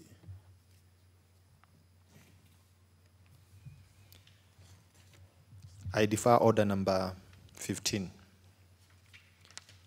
Next order. Order number 16, motion, report of the Sessional Committee on County Public Accounts and Investments on Financial Operations of the Kajiado County Executive for financial year 2013-2014. I defer order number 16. Next order. Order number 17, motion, report of the Sessional Committee on County Public Accounts and Investments on Financial Operations of the Narok County Executive for financial year 2013-2014.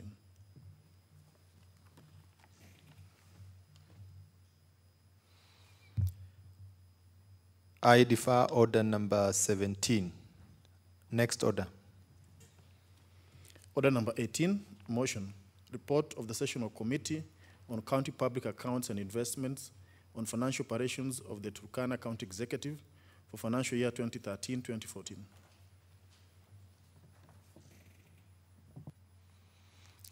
I defer order number 18.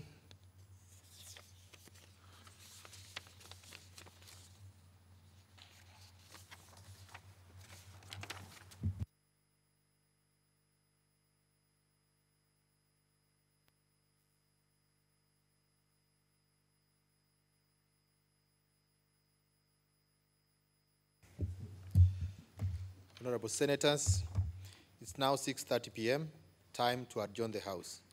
The Senate therefore stands adjourned until Tuesday, 17th July 2018 at 2:30 p.m.